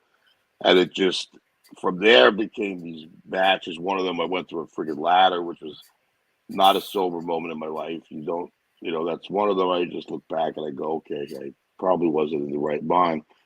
So I broke my neck doing that one, and the disc in my neck was gone, and but to work with him, I have so much in retrospect now as we plan to there's things coming. They started to do stuff on this show again, and he's been here since 2016. But to work with him was really interesting because I'm a pro wrestler that was trained the hard way up at Gleason's in Brooklyn, New York. So I didn't know much about where he trained and if he could work. And when we went out there, it was really interesting to try to put this match together. There were a lot of people that showed up to see it. And then when we did the first one, you have to, like, I've never worked with him. I didn't know what to expect, but it was awesome, man. The reactions were awesome. The company did phenomenal. He did great financially. We did great. And then it was like, what's the next one? And then we did a third one, which was the TLC one. And that's when I broke my arm. I always got hurt. I know that. Like, there was always an injury, but I don't blame it. It's not ballet. We do it. Like when he flew off a 30-foot ladder, where the hell it was, 20 or 30-foot ladder. I'm going through a table. And then I just see white. I'm like, all right, concussion 15. And then, it's like, I have a fiance at the time. She's bleeding out of the nose. She's like, fuck this shit. It's time how much more are you going through this stuff? She's like running to the ring. I'm like, you can't do that. But she had my back. It was just a lot of things going on. But working with him it took SWF to a whole different level of people on YouTube that didn't know us. And then, he's remained with us. And now there's other ideas floating around because sometimes nostalgia sells. And then it's like, okay, we'll both. But I have a newfound respect for him because when you actually when him and I talk creatively, he's very detailed and knows. He's kind of like me, but in a different way. I'm really intense with the storytelling. He's a little laid back, but he gets it done. And if you actually see his filming and how he works, it's really great. And then we go out and combine the two. It's cool. And I'm reading comments. I did an appearance on a show about people say, I joined this green and lime deal up there. It's like I'm wearing a shirt. And everybody's like, don't trust that son of a bitch. Fury's going to turn on, all this stuff. So then you get your wheels spin going, all right, well. But it was awesome. I know it's a long answer, but it was awesome. And that's something that it was really special. I didn't know how big that show was. I didn't know. Like, I had no idea. And then I remember doing Chad Minnis's Boardwalk Beatdown convention. I'm in an elevator, and people have these photos from Mega Slam of me and Grimm, and I'm like, how the fuck do they even know about me?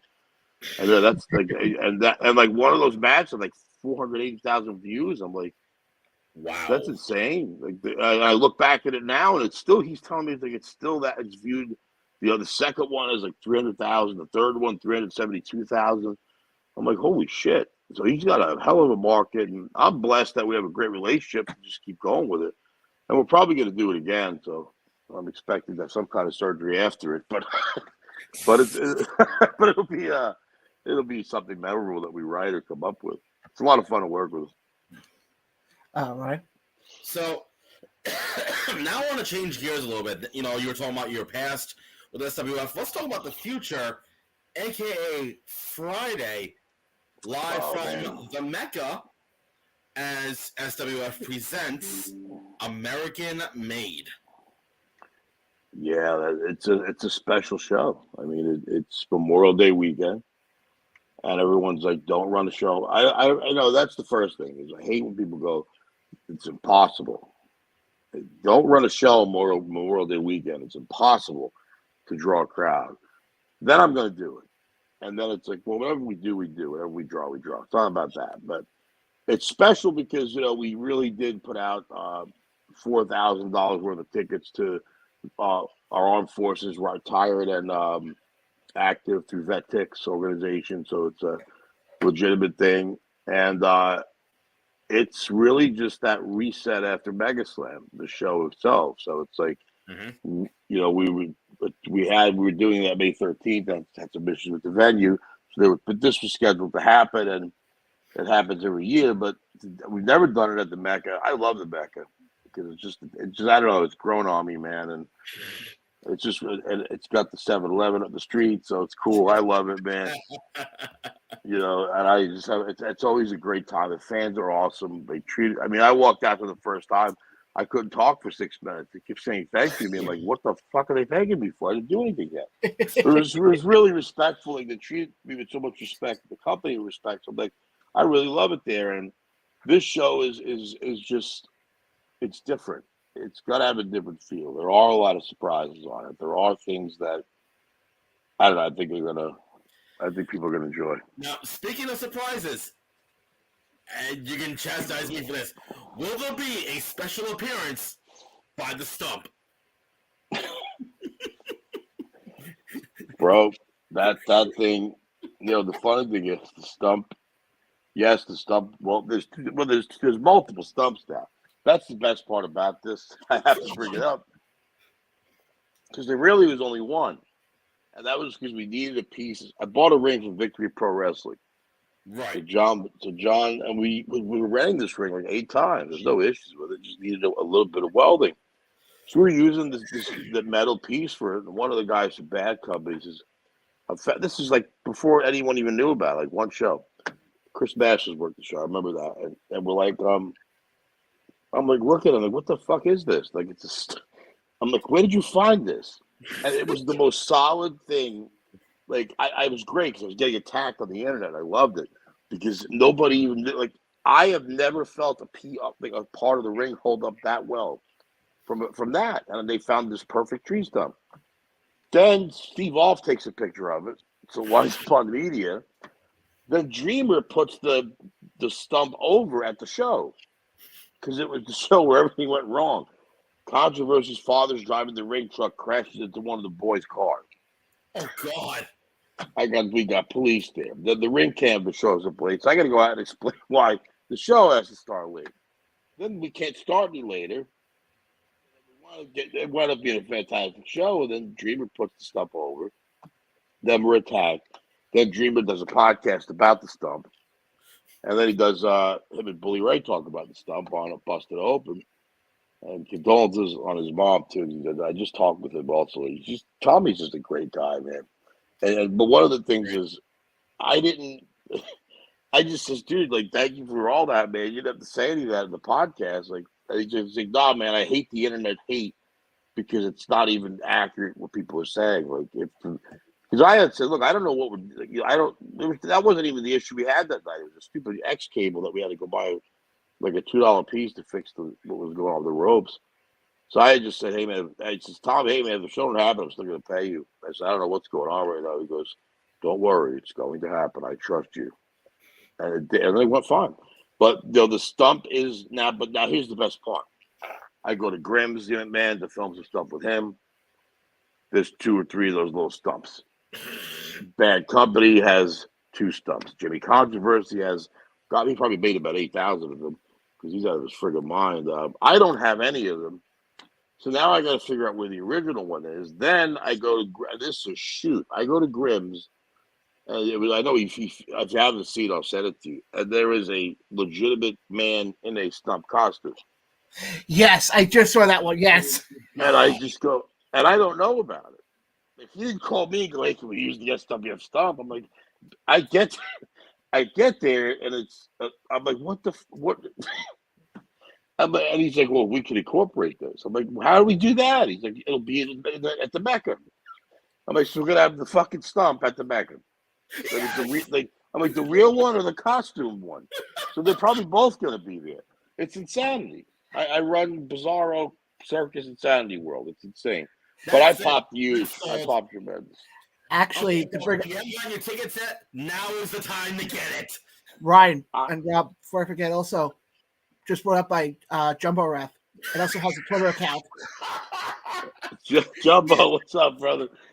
Okay, so now we know it has a Twitter account. It is. Oh. Dude, I like, so, but I don't know he has this stump costume there in front of me, and I'm like, I don't understand this. And like, then I just start laughing about it. Then I look to my left, and there's like a piece of wood with a championship belt on it. It says SWF. And I'm just like, I don't know where the fuck I am. So he's like, is it cool if the costume stump is at the show in my corner? I'm like, yeah, whatever, dude. What am I going to say? No? Because now I want to see it. So it's like, it's not hard to sell me on something that's absolutely crazy and ridiculous. So let's do it. Yeah, I mean, I left, but actually, Ryan, do you have another question? Because I'm just trying to figure out something quickly. Ryan, go ahead. I do actually in regards to Friday. So I'm looking at some of the match cards, and it turns out you're in a match yourself. Yeah, that was previously booked before I found out I needed elbow surgery. But I'm still doing it. With all right, so here's the deal. This Dr. Hillary, I'm going to talk shoot style for a minute with this kid. Go ahead. This is because here at the Around the Road podcast, we don't hold back shit. No, I hate that. But let me do it. I don't do a lot of these. I mean, I knew talking to you guys would be cool. Some of these guys, I did one of these. Oh, fuck, I don't know who. I forgot. I wouldn't even say who it was. It was just like I was talking. I had to talk in kayfabe. I can't do that. Like everybody knows the business is the business. It's our job to suspend disbelief and perception is reality and make people forget that. But the point is, I was so this guy comes in out of nowhere last year at Mega Slam, Dr. Hillary P. Wisdom. And I'm a gimmick guy, man. I love gimmicks. So I'm like, all right, let's throw him in the Rumble, see how he does. So he's in a Battle Royal or something at one of these bigger shows because you have a lot of people that show up that want to do extra work or just set up to see if they can get on. Okay, he does really well. Like I liked him. And he sends me a message, hey, can I get on the next thing? And it was want to be in Metuchen Sportsplex. which we're heading back to in July. I don't have a date yet, but I know that's happening. And I'm thinking, man, I don't have anything for Boogie, man, who's got a couple of appearances with us. And I'm like, fuck, man, this guy's he's really trained at House of Glory. Like Matt Takia said to me, like, to give this, and Miss James, those guys, ton of respect for. They're like, hey, give this guy a shot, man. So I'm like, all right, let's see. And with Boogie, man, like, it was really simple what he's going to do. It's like, hey, I'm going to do this and this. That's all I'm going to do. Anytime he appeared the 2 times previously, it was more or less the same thing. He liked this kid a lot. When this kid got like 6 big minutes out of Boogie, man, he doesn't really work anymore. And I was like, holy shit. So then I says, okay, all right, man. So we're building this new group. It's a heel group, martial law. And he's a good promo guy, Dr. Hillary. So he sent me these promos, and I just said, do me a favor, film it again, but at the end of it, just add truth, justice, and order. And he sends me that. I'm like, okay, bingo. There's our guy from martial law. And then I had like 2 tags with him, and I liked working with him. I just found little things that he could do better. And then Matt Takia was like, hey, do you mind working with him and just teaching him a little bit of that other style of wrestling where if Jumbo's on here, if anybody knows anything or has worked in the ring with me, most of the stuff I call the referee. If I don't really, most of the things I talk about are if Jumbo's mostly my ref or my agent, so I'll go to Jumbo during the match, say, tell him this, this, and this, and we go from there. But I don't know if the doctor can work that style. He's going to have to find out. But I have a lot of respect for his heart, and he's willing to learn. I just gave him little pointers, and I'm watching him try them other places, and they're working. So this is something there's a couple of, I committed to doing it. Then I got the elbow surgery phone call, and I'm like, I'm not pulling out of any of this. So we're going to do it. I'm gonna just push the elbow surgery back because I want to work a good program with this kid, help get him over to the next level. I think we can do it. He's really a great athlete. Phenomenal gimmick. He has an encyclopedia. It's a lot of fun. And he's a great heel, an old school heel. So I think if you haven't seen him, it's something that he's someone I believe that's going to be. He's just an old school throwback. He's very special, man. So at this stage of the game, like if I'm going to work with someone, it's someone that I have to have a lot of respect for, or I know they have something special. Especially when your body's half made of metal, you kind of pick, what's smart and what's going to work. So, but I really like him, and that's why I figured I'm not going to pull out of it. We're going to do it. I know one of the other matches. Actually, before I even get to that, I want to get to some of the comments we have here because we have a slew of comments coming in. Are we attacked yet? No. Actually, it's all positive stuff. Good friend of myself and Ryan's, Billy, says, "What's up, guys? You run the circus nicely, Mr. Fury." I know Billy. Billy, how you doing? I hope I'll be seeing you. It's cool as ice. It is like yeah. The answer to that is it is like. It is actually running. I don't know if you consider we don't have animals. It's more like I don't know. It's just kind of It's fucking cool. It's really cool. It's very interesting, but I appreciate that. It's a lot of. It's very hard. It's not easy. People think it's really easy. You just go, hey, let's just put all this together, and you got a lot of egos, a lot of people. Well, you got a lot of work to do, and I just signed like a schedule to do 5 or 6 shows a month, so it's like there's a lot of work to do. One of the matches that I'm actually looking forward to is, as mentioned, we were talking about Grim before, is Grim's taking on Jimmy Controversy. Dude, I hope he kills him. I don't know. I personally, honest to God, like Jimmy is oh man, I'm going to get a lot of heat for this. Phenomenal athlete. Great promo, a lot of heart for the business. If he focused on the things that would get him where he needs to be, he would be there already. Instead of focusing on the shit that he shares everywhere that isn't going to get him anywhere. But what I will say is, I've had tons of matches with him. I've always had good matches with him. Him and Grim, though, there's like a lot of real legit. Like this story is very real. It's like it's not like we went out and made this up. Like I've had my guys legitimately tell me they don't want this kid here. That's how much legit heat he has. Grimm, his entire roster will not work on any show that Jimmy's on. That is a god that Grimm Films. It's a shoot God's honest truth. So anything Jimmy does is a private filming because the other guys won't show up. So this is real. Like, so Grimm's like, well, how do we make this a story? And I says, we don't have to. It's already there, and it's the truth. And then there's some comedy with the tree stump, whatever the fuck it's called now. But it's gonna like this is an unsanctioned thing. I've wrestled Grimm in these matches. Grimm will take risks. Jimmy will. I know that for a fact. Jimmy will take a lot of risks. He likes pain for some reason because I've hit him really hard. But it's gonna be a fight. Like if anyone thinks this is gonna be like this bullshit, padded fight, it is not. They're gonna go in. No, it's not. They are gonna go in because there's real, like, legitimate heat there. It's real.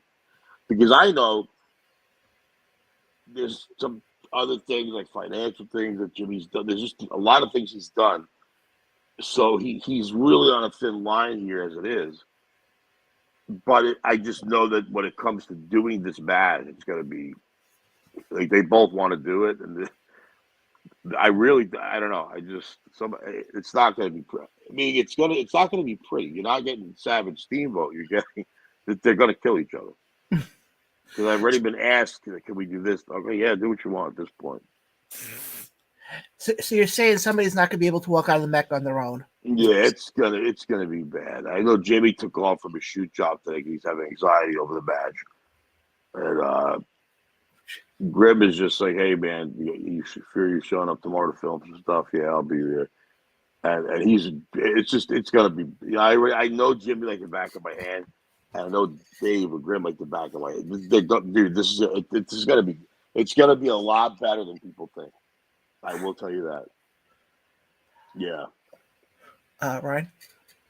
I'm actually good on my end because he just kind of answered my questions. See that? I've served the purpose. Obviously, folks, you're still going to want to get your tickets because there's a lot of great matches. The other match I want to get to, there's one more match I want to get to, and that is the 2-on-3 handicap match with Wrecking Ball Ligursky and Montekia taking out all three members of Bad Company.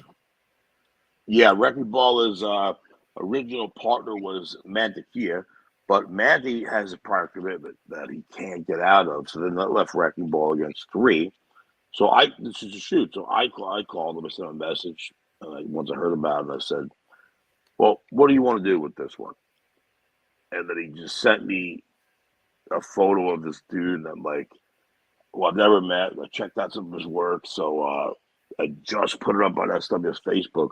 So Lucas Chase is going to be teaming with Wrecking Ball Ligursky against the three of the other ones. So now the odds are definitely evened up. So this is going to be, so you got Scaper, Corvus, and Kurt Bale against Lucas. I came prepared. I wrote notes, but against Wrecking Ball and Lucas Chase. I haven't seen Lucas live. I've never met him, but he was really excited about coming in. I'm like, all right, let's do it. And I said, all right, let's just book him on to multiple dates. Because if I'm going to bring someone in, I want to bring them in with a story or something we're going to do. Well, I can tell you because I work with him, Lucas, on numerous occasions. You will not be disappointed. I take your word for it, brother. Definitely. In my opinion, he has it all. He has the look. He has the style. He has basically what every wrestler needs. Great. And he looks great. He calls himself the Cure, Lucas Chase.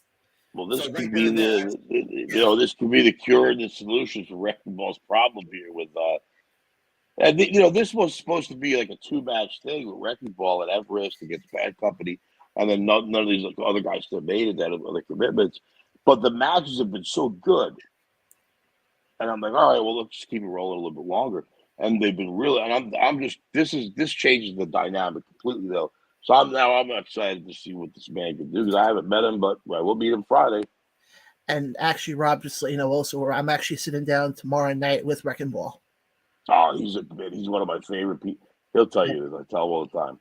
I had never met him until this year. He's one of my favorite people in the industry. Amazing individual, awesome. That's a guy like I would pull every favor I ever had to help, because he's just a phenomenal guy. Always wants to give back. Always open to creative. Not afraid to talk creative. Just really, really great. Nothing but an asset to the company. And it's fucking shameful that other places that don't like me won't use him anymore because he's here. I think it's like how could you not use a guy that's on NWA TV that can work and is that size? I totally agree with you. And that's actually what we're going to be talking about. We're going to be talking about the SWF show, and we're also going to talk to him about NWA as they have the Crockett Cup coming up. Yeah, I saw some of those announcements. Pretty cool. Oh, it's going to be a lot to look forward to. Rob, I also just want to, I know you made the announcement on Facebook, but we'll make the announcement here as well, as far as who the sponsor is for the show. I would love to tell. I mean, I know a lot of people viewed it, but you know what? I'm going to let you do the announcement because it's your show. Guys, the main sponsor of the show this Friday, happening for SWF Made in America, is us. American made. Yeah, Jesus, made in America. But he's right. You know what, man? I'm going to tell you right now. He did get the show name wrong, but it's all right. He got a lot going on. That popped me huge. But here's the thing. It is 100% correct. And I'm really protective of what we stamp the company with these days. And I always get a lot of, hey, can I sponsor this or sponsor that? But man, when you hit me up about the talent, I was like, you know what, man? I was like, let's just do this. I think maybe it's gonna work. Because I appreciate it. The guys appreciate it. The girls appreciate it. And I know Ryan forever, and I'm like, you know what, man? Let's kick it in high gear. I think it's gonna be great. It'll be a phenomenal working relationship and tons of backstage stuff. And welcome to the circus. Literally, the deranged circus. All I know is I'm looking forward to Friday. It's gonna be fun. Oh, it's gonna be awesome. I just found a new opponent for Dina Steele as well, because one of my favorite people in the world, Christina Marie, couldn't make it. She's got another commitment. She's a champion in another place. And this was gonna be a special night for Christina. So I had to go into the mystery box. I found the secret opponent that I'm not even telling anyone who it is. I just decided, you know what, I'm not going to tell anybody. There's a lot of different. I mean, there's people showing up that you wouldn't believe Friday night. There's things.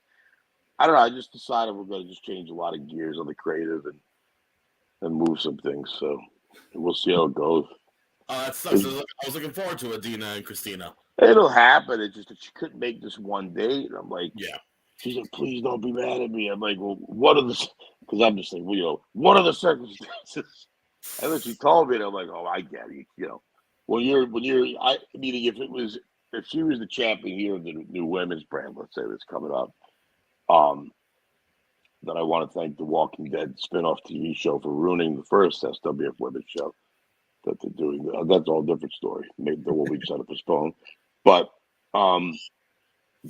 if she was the champion here and I needed her for something that they would like these other places to do it, I would understand. I would be like, I need you here to do this.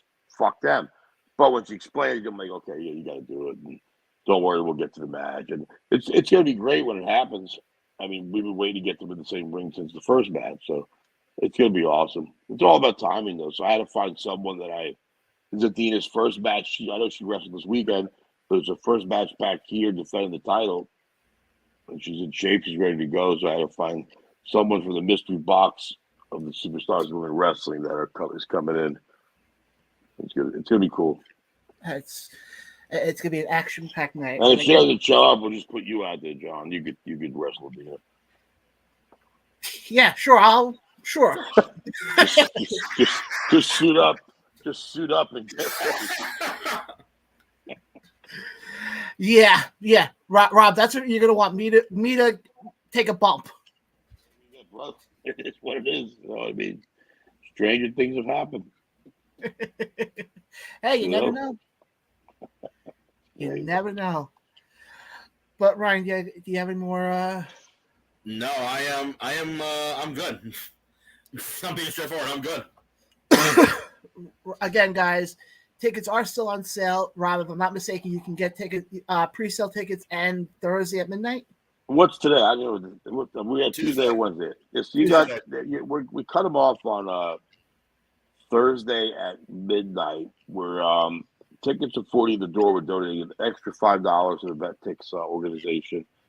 That's why they're $5 more expensive. But if anyone wants to purchase in advance, you can do so at the any of the social media pages or the website. We have a website now. It is updated, I believe. SWFWrestling.com. And but there's also other things. When you buy online, you get them cheaper. You get the family pack options. There's other things you can get instead of just handing 10 tickets at the door or something. But I think it's going to be a great crowd, and no matter what, I think the show's going to be great. I mean, it's going to be really great. I'm excited that you guys were aboard. It's going to be really cool. And again, folks, definitely come check it out. They got an amazing card. We'll be there, and more importantly, the stump will be there. So that's worth the money right there. Yeah, he's right. He's right on that, man. But again, guys, what a good way to kick off the holiday. What a good way to kick off the Memorial Day weekend. Then spending a night with the stump. I don't even know how I got into this situation, but I managed. Just run with it. But again, guys, it all happens this Friday. 106 Bergen Avenue is the place to be. We are the main sponsors for the show, so myself and Ryan will be there as well. It's actually my first SWF show ever. Oh, cool! So that's phenomenal. It's not Ryan's, but Ryan will be. We'll talk Friday. Yeah, we'll talk Friday. Yeah, because I've been to SWF and I worked with SWF years ago. I tried to get him about 2 years ago. He's like, I booked this day, I booked this day. I'm like, Jesus, brother. But you know what, man? That's good. That's a credit to your work, though, man. People want to use you. That's a great thing. Yeah, finally. Actually, Ryan, you're gonna laugh. I didn't bring it up since the beginning of the show, but we actually had hold on. There we go. Yes. Rob, little backstory. Apparently, my new thing in wrestling now is Sexy Ryan. Listen, Jumbo's a sick man. No. It wasn't him that started it. I gotta hear this. And then it just escalated into something bigger. I'm sure I'll remember that. I'll probably write it on my hand when I gotta do this announcement for the Mecca on Friday. So yeah, I'll probably say it. Now that we'll make sure it's streamed live. So we're gonna get a Sexy Ryan chant going. That'll make my whole evening. Rob, again, guys, you can get your tickets SWF Wrestling. Yeah, SWFWrestling.com. Again, Rob, I'm glad we finally got you on. The door is always open for you to come back on. Oh, thank you, man. It's been a pleasure. Just welcome to the team. I'm excited to see you guys Friday, man. It'll be great. Thank you so much. Going to be a blast. Again, guys, owner and promoter of SWF, Mr. Rob Fury. Rob, again, thank you so much. Thanks, man. Peace out, brothers. See you Friday. See you Friday. Good. Holy shit. What did I get myself into? Blame Jumbo Ref. Thanks, McCready. But again, guys, in case you missed the news, we are the main sponsor, not only for the show this Friday, but we're also the sponsor for the show on June 10th. But you're forgetting the other important announcement. The stump will be there. I know. The stump will be there. So everyone bring out your confetti cannons. Oh, the stump will be making an appearance. We're giving the stump a grand old WrestleMania-style entrance.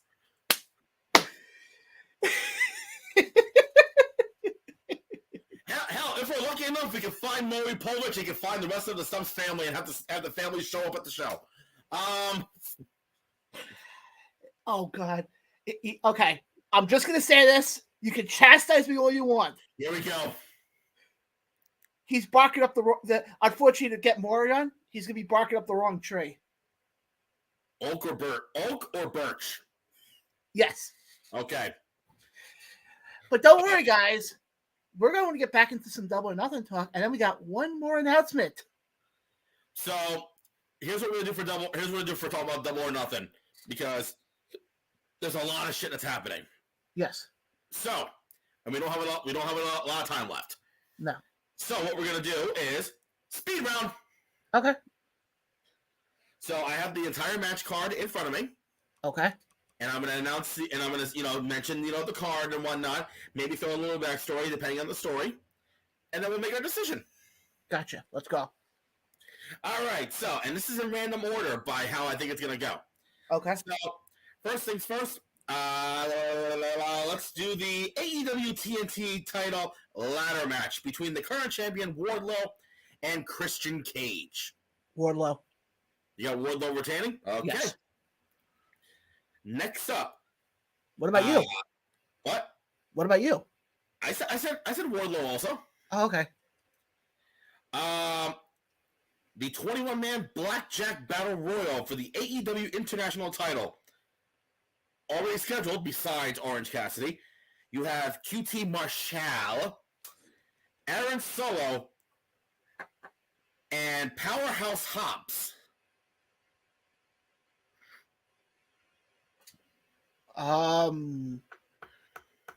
Give me Cassidy. You have Cassidy retaining? Yeah. I have a feeling also this is where we see Powerhouse start turning away from QT.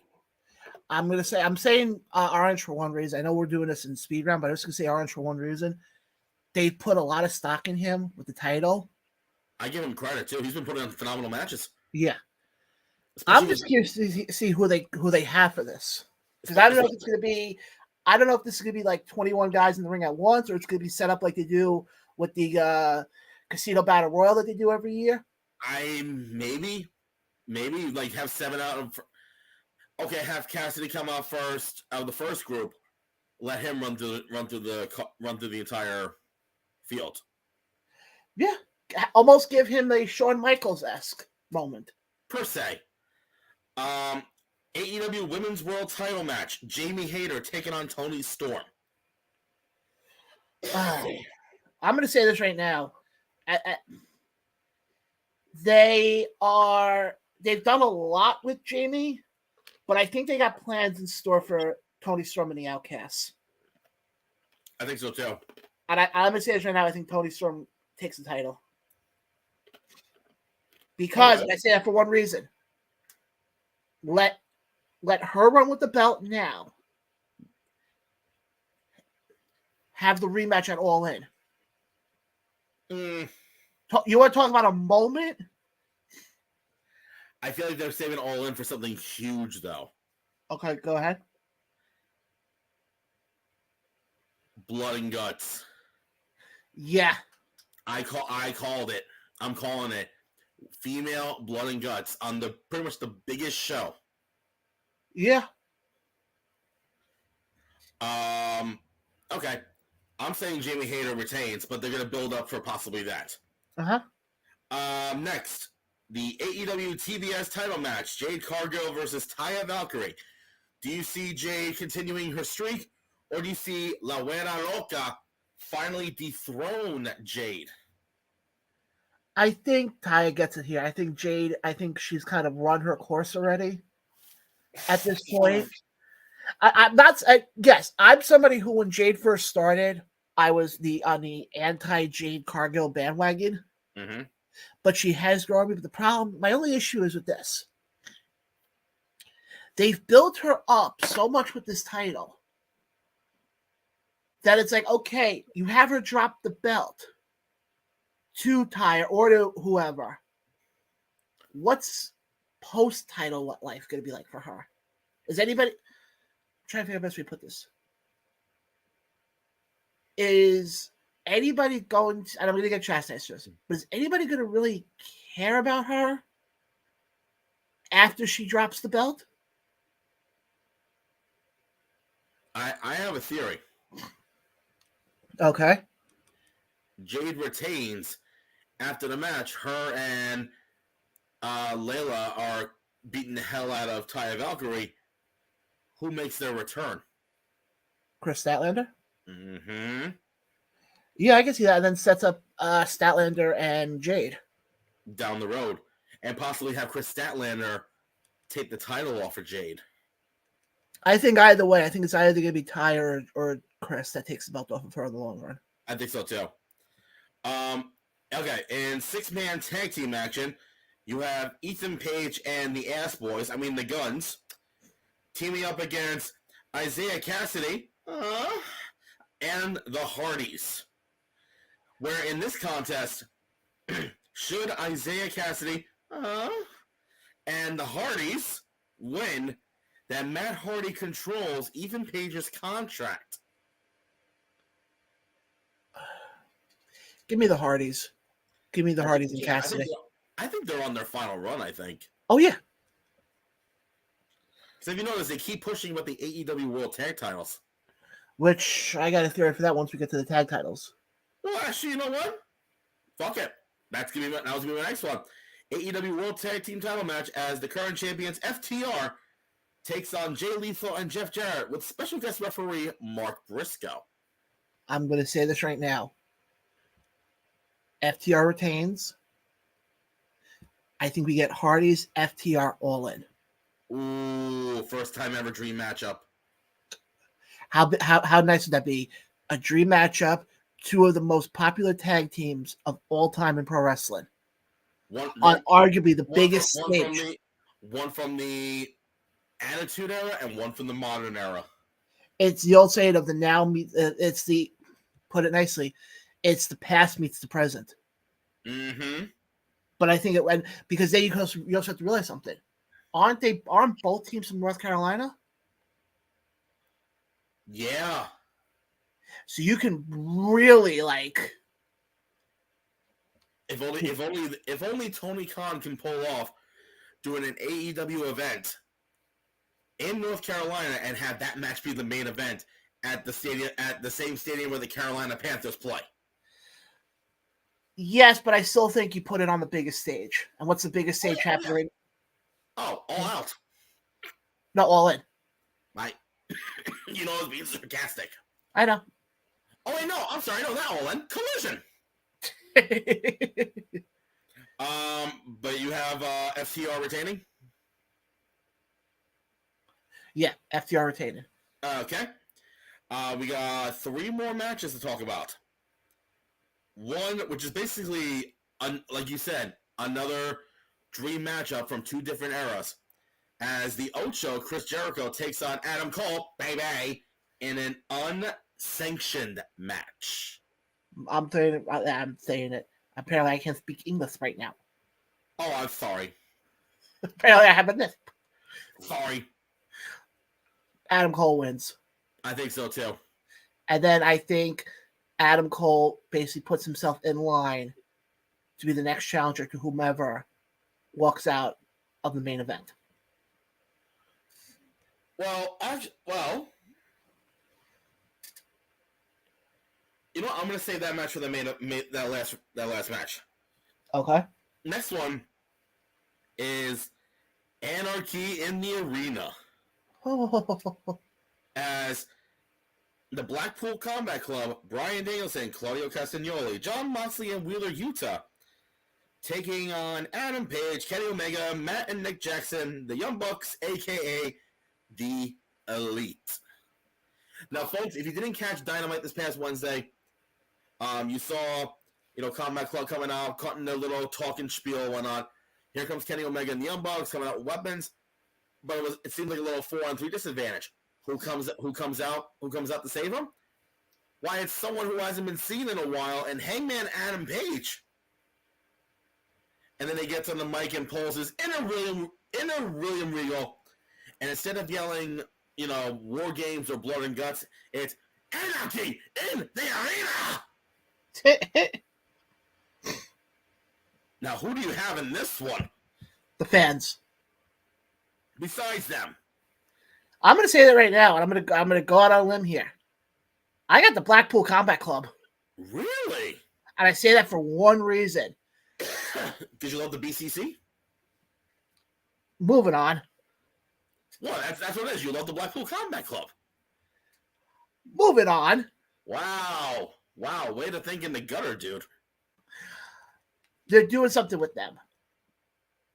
And when you think about, I'm always known for being on an anti-AEW bandwagon. But you don't really have, like, you know how, like, in WWE's history, you have a lot of big name factions that are in the history books? You got, like, DX, NWO, Evolution. Except for the Elite, who else do you really have? Who else is really in that group of the top tier factions? Besides those that you mentioned. To me, right now, I think Blackpool Combat Club is etching their name in there. I think so, too. And all four of them are phenomenal athletes. Yeah.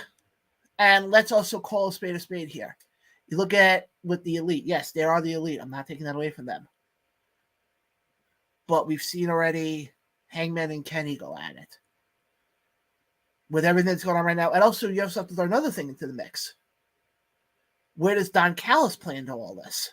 Exactly.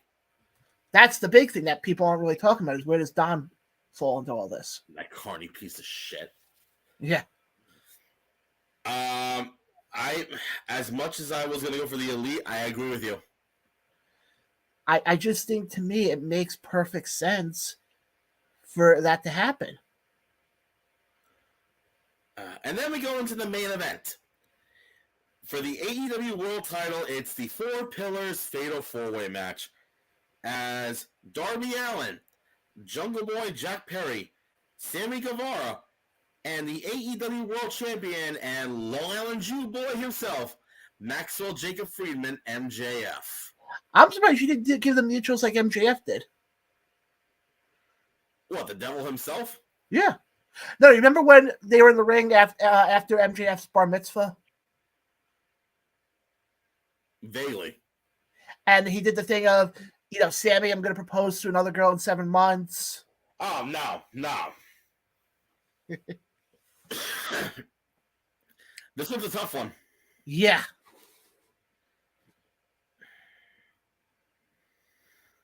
I'm going to go on a limb right now. I think it's going to be MJF. I think so, too. Here's my question to you, though. How? Who does he pin? Sammy. Yeah.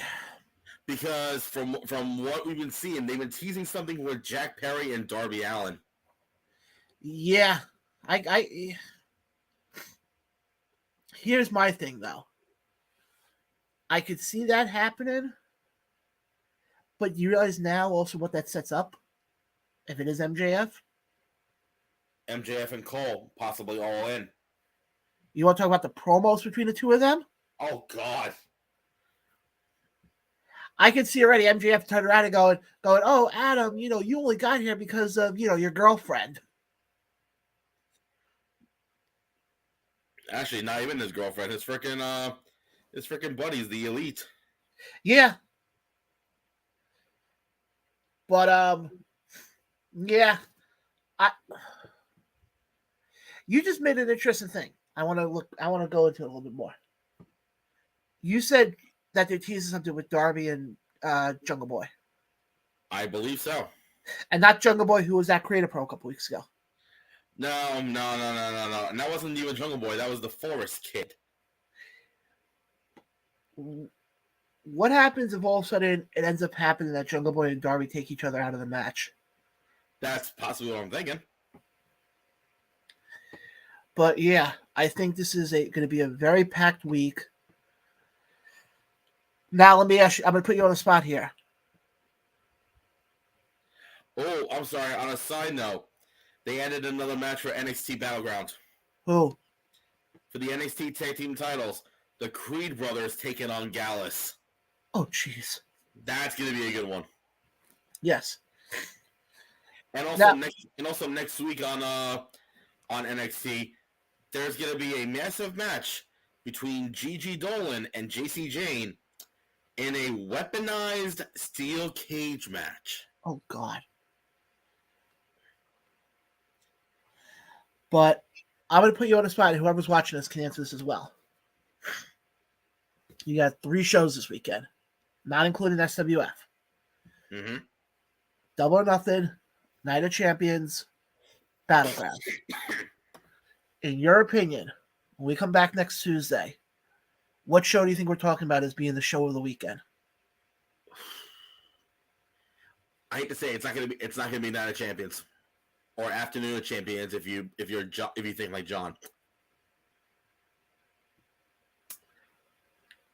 Oh God, it's either gonna be Double or Nothing or Battleground. It's going to make things interesting. I think it's gonna be more Battleground though. I mean not Battleground. Not Battleground. I'm sorry, Double or Nothing. Hey, we'll see what happens. But Ryan, I think we covered everything we wanted to tonight. I think so, but hold on. Didn't you say that there was another major announcement? Oh, yes. Silly me. Yes, I just did silly me. Oh, you bet your bottom dollar. Go ahead. Guys, for everybody who's been watching us tonight and everybody who's been supporting us through all the ups and downs with the show, I appreciate it a lot. I say that constantly, but I mean it. When everything happened earlier this year, I didn't think the show was going to continue. But we came back, and we've come back stronger. We've come back hungrier. We've come back knowing what we can do. And I'm about to drop probably the biggest news. This is bigger than what we announced with Rob. This is bigger than me ever going on my first date. Just get on with it, dude. I'm trying to build up the suspense. Shit. Guys, starting this June, you can now catch us in syndication on a network that I like to actually pull up the exact name of the network. Because, I forgot. Hold on one second. It's not made in America, is it? Shut up. Shut up. Now, guys, starting in June, you will be able to catch us on the All Sports All Play Network, in addition to the ATR network. Ooh. So, like I said, folks, we're continuing to rise up the ladder here. Yep. Yeah. Yep. Jonathan Blaine and the team. Shut up. Again, guys, we will have it all out on our social media to the exact day when we start the syndication. But yes, guys, if you don't catch us on here, you can catch us on the All Sports All Play network.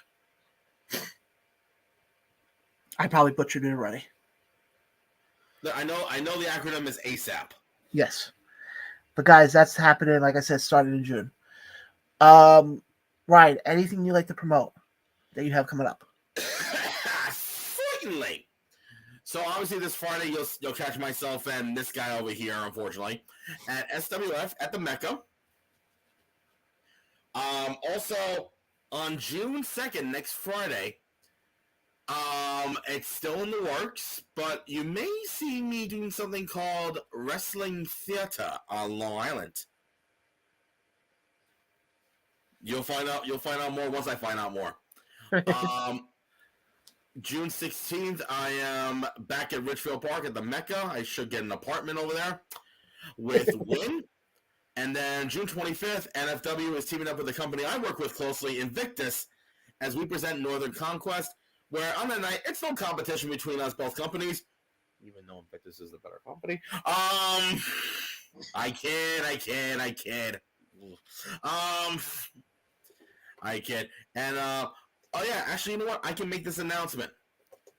On Tuesday, June 6th, live on the Premier Streaming Network, you'll catch me announcing a little-known show called FWF Live 5.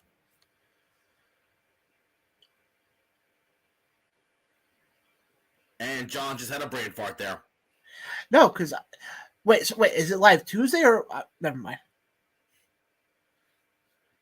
And that, ladies and gentlemen, is his perfect interpretation of the current demographic of the WWE universe. You can find me at Twitter, right there below, at Ryan_MC. You can find me at Instagram, at WrestlingMC. You can find John's OnlyFans page, where he has a fascination for a... Nope, not going to finish that sentence. Northern Conquest. Northern Conquest, June 25th. And I have a few things lined up, not until September, but I'm not legally allowed to say it publicly yet. June 17th. June 17th. Oh, shit! Myself and Shmuley over here are going to be appearing live at Angela's house on Long Island, as we are there for, I believe it's Orlando's birthday celebration. Yep. And we'll be doing a live podcast, a live show, or in this case, a live roasting of me roasting him. More than likely. But definitely a great cause. Angela's house is phenomenal. Yeah, and also make sure to check out the Curtain Call, which is coming out at the beginning of June, right here on the new ATR network, made in America. And yeah, John, do you have anything else to say? Yeah. That's it. Thank you so much for tuning in. No, I'm just kidding. You can find me on Twitter here. Oh my God. No, but in all seriousness, though, I say this a lot, and I just want to reiterate this one more time. Ryan, I know, you bust my chops on certain things. Of course. But I just want you to know, I'm saying this on the record. I am grateful to have you a part of the show. I'm sorry, what was that? I could not hear you. I'm grateful to have you a part of the show. Oh, not just, the Around the Roast podcast starring John Blaine and in little tiny letters and the team? You have given us a lot of credibility. You have given us... You've kind of been the kick in the ass that this show needed.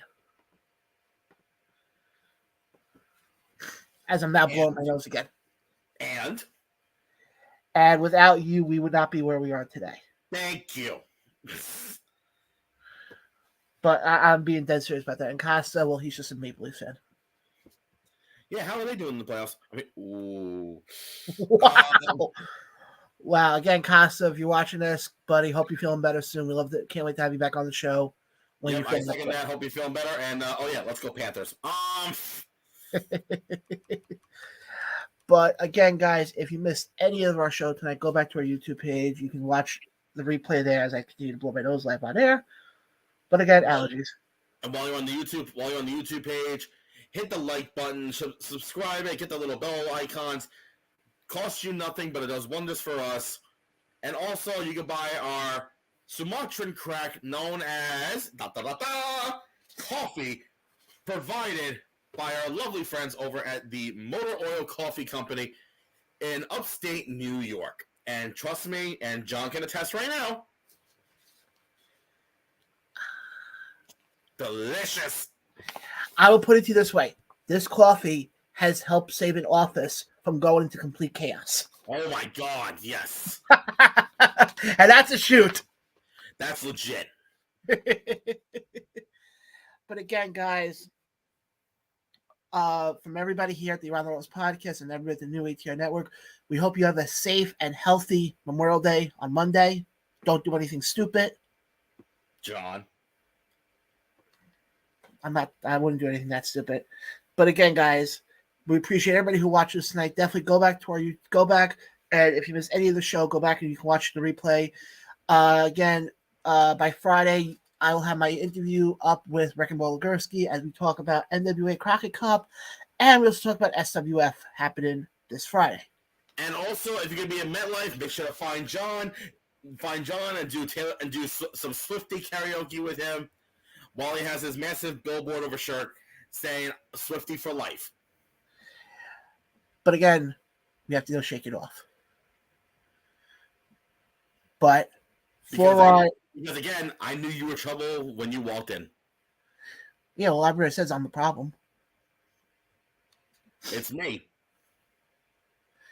Again, for Ryan, I'm John. This has been a live Around the Ropes podcast episode. See everybody Friday at the Mecca, 106 Bergen Avenue for SWF Wrestling. Buy your coffee. I will not say the name because I butchered it live with the promoter. American made. American made, yes. Made in America. Again, guys, for Ryan, I'm John. Catch you guys next time.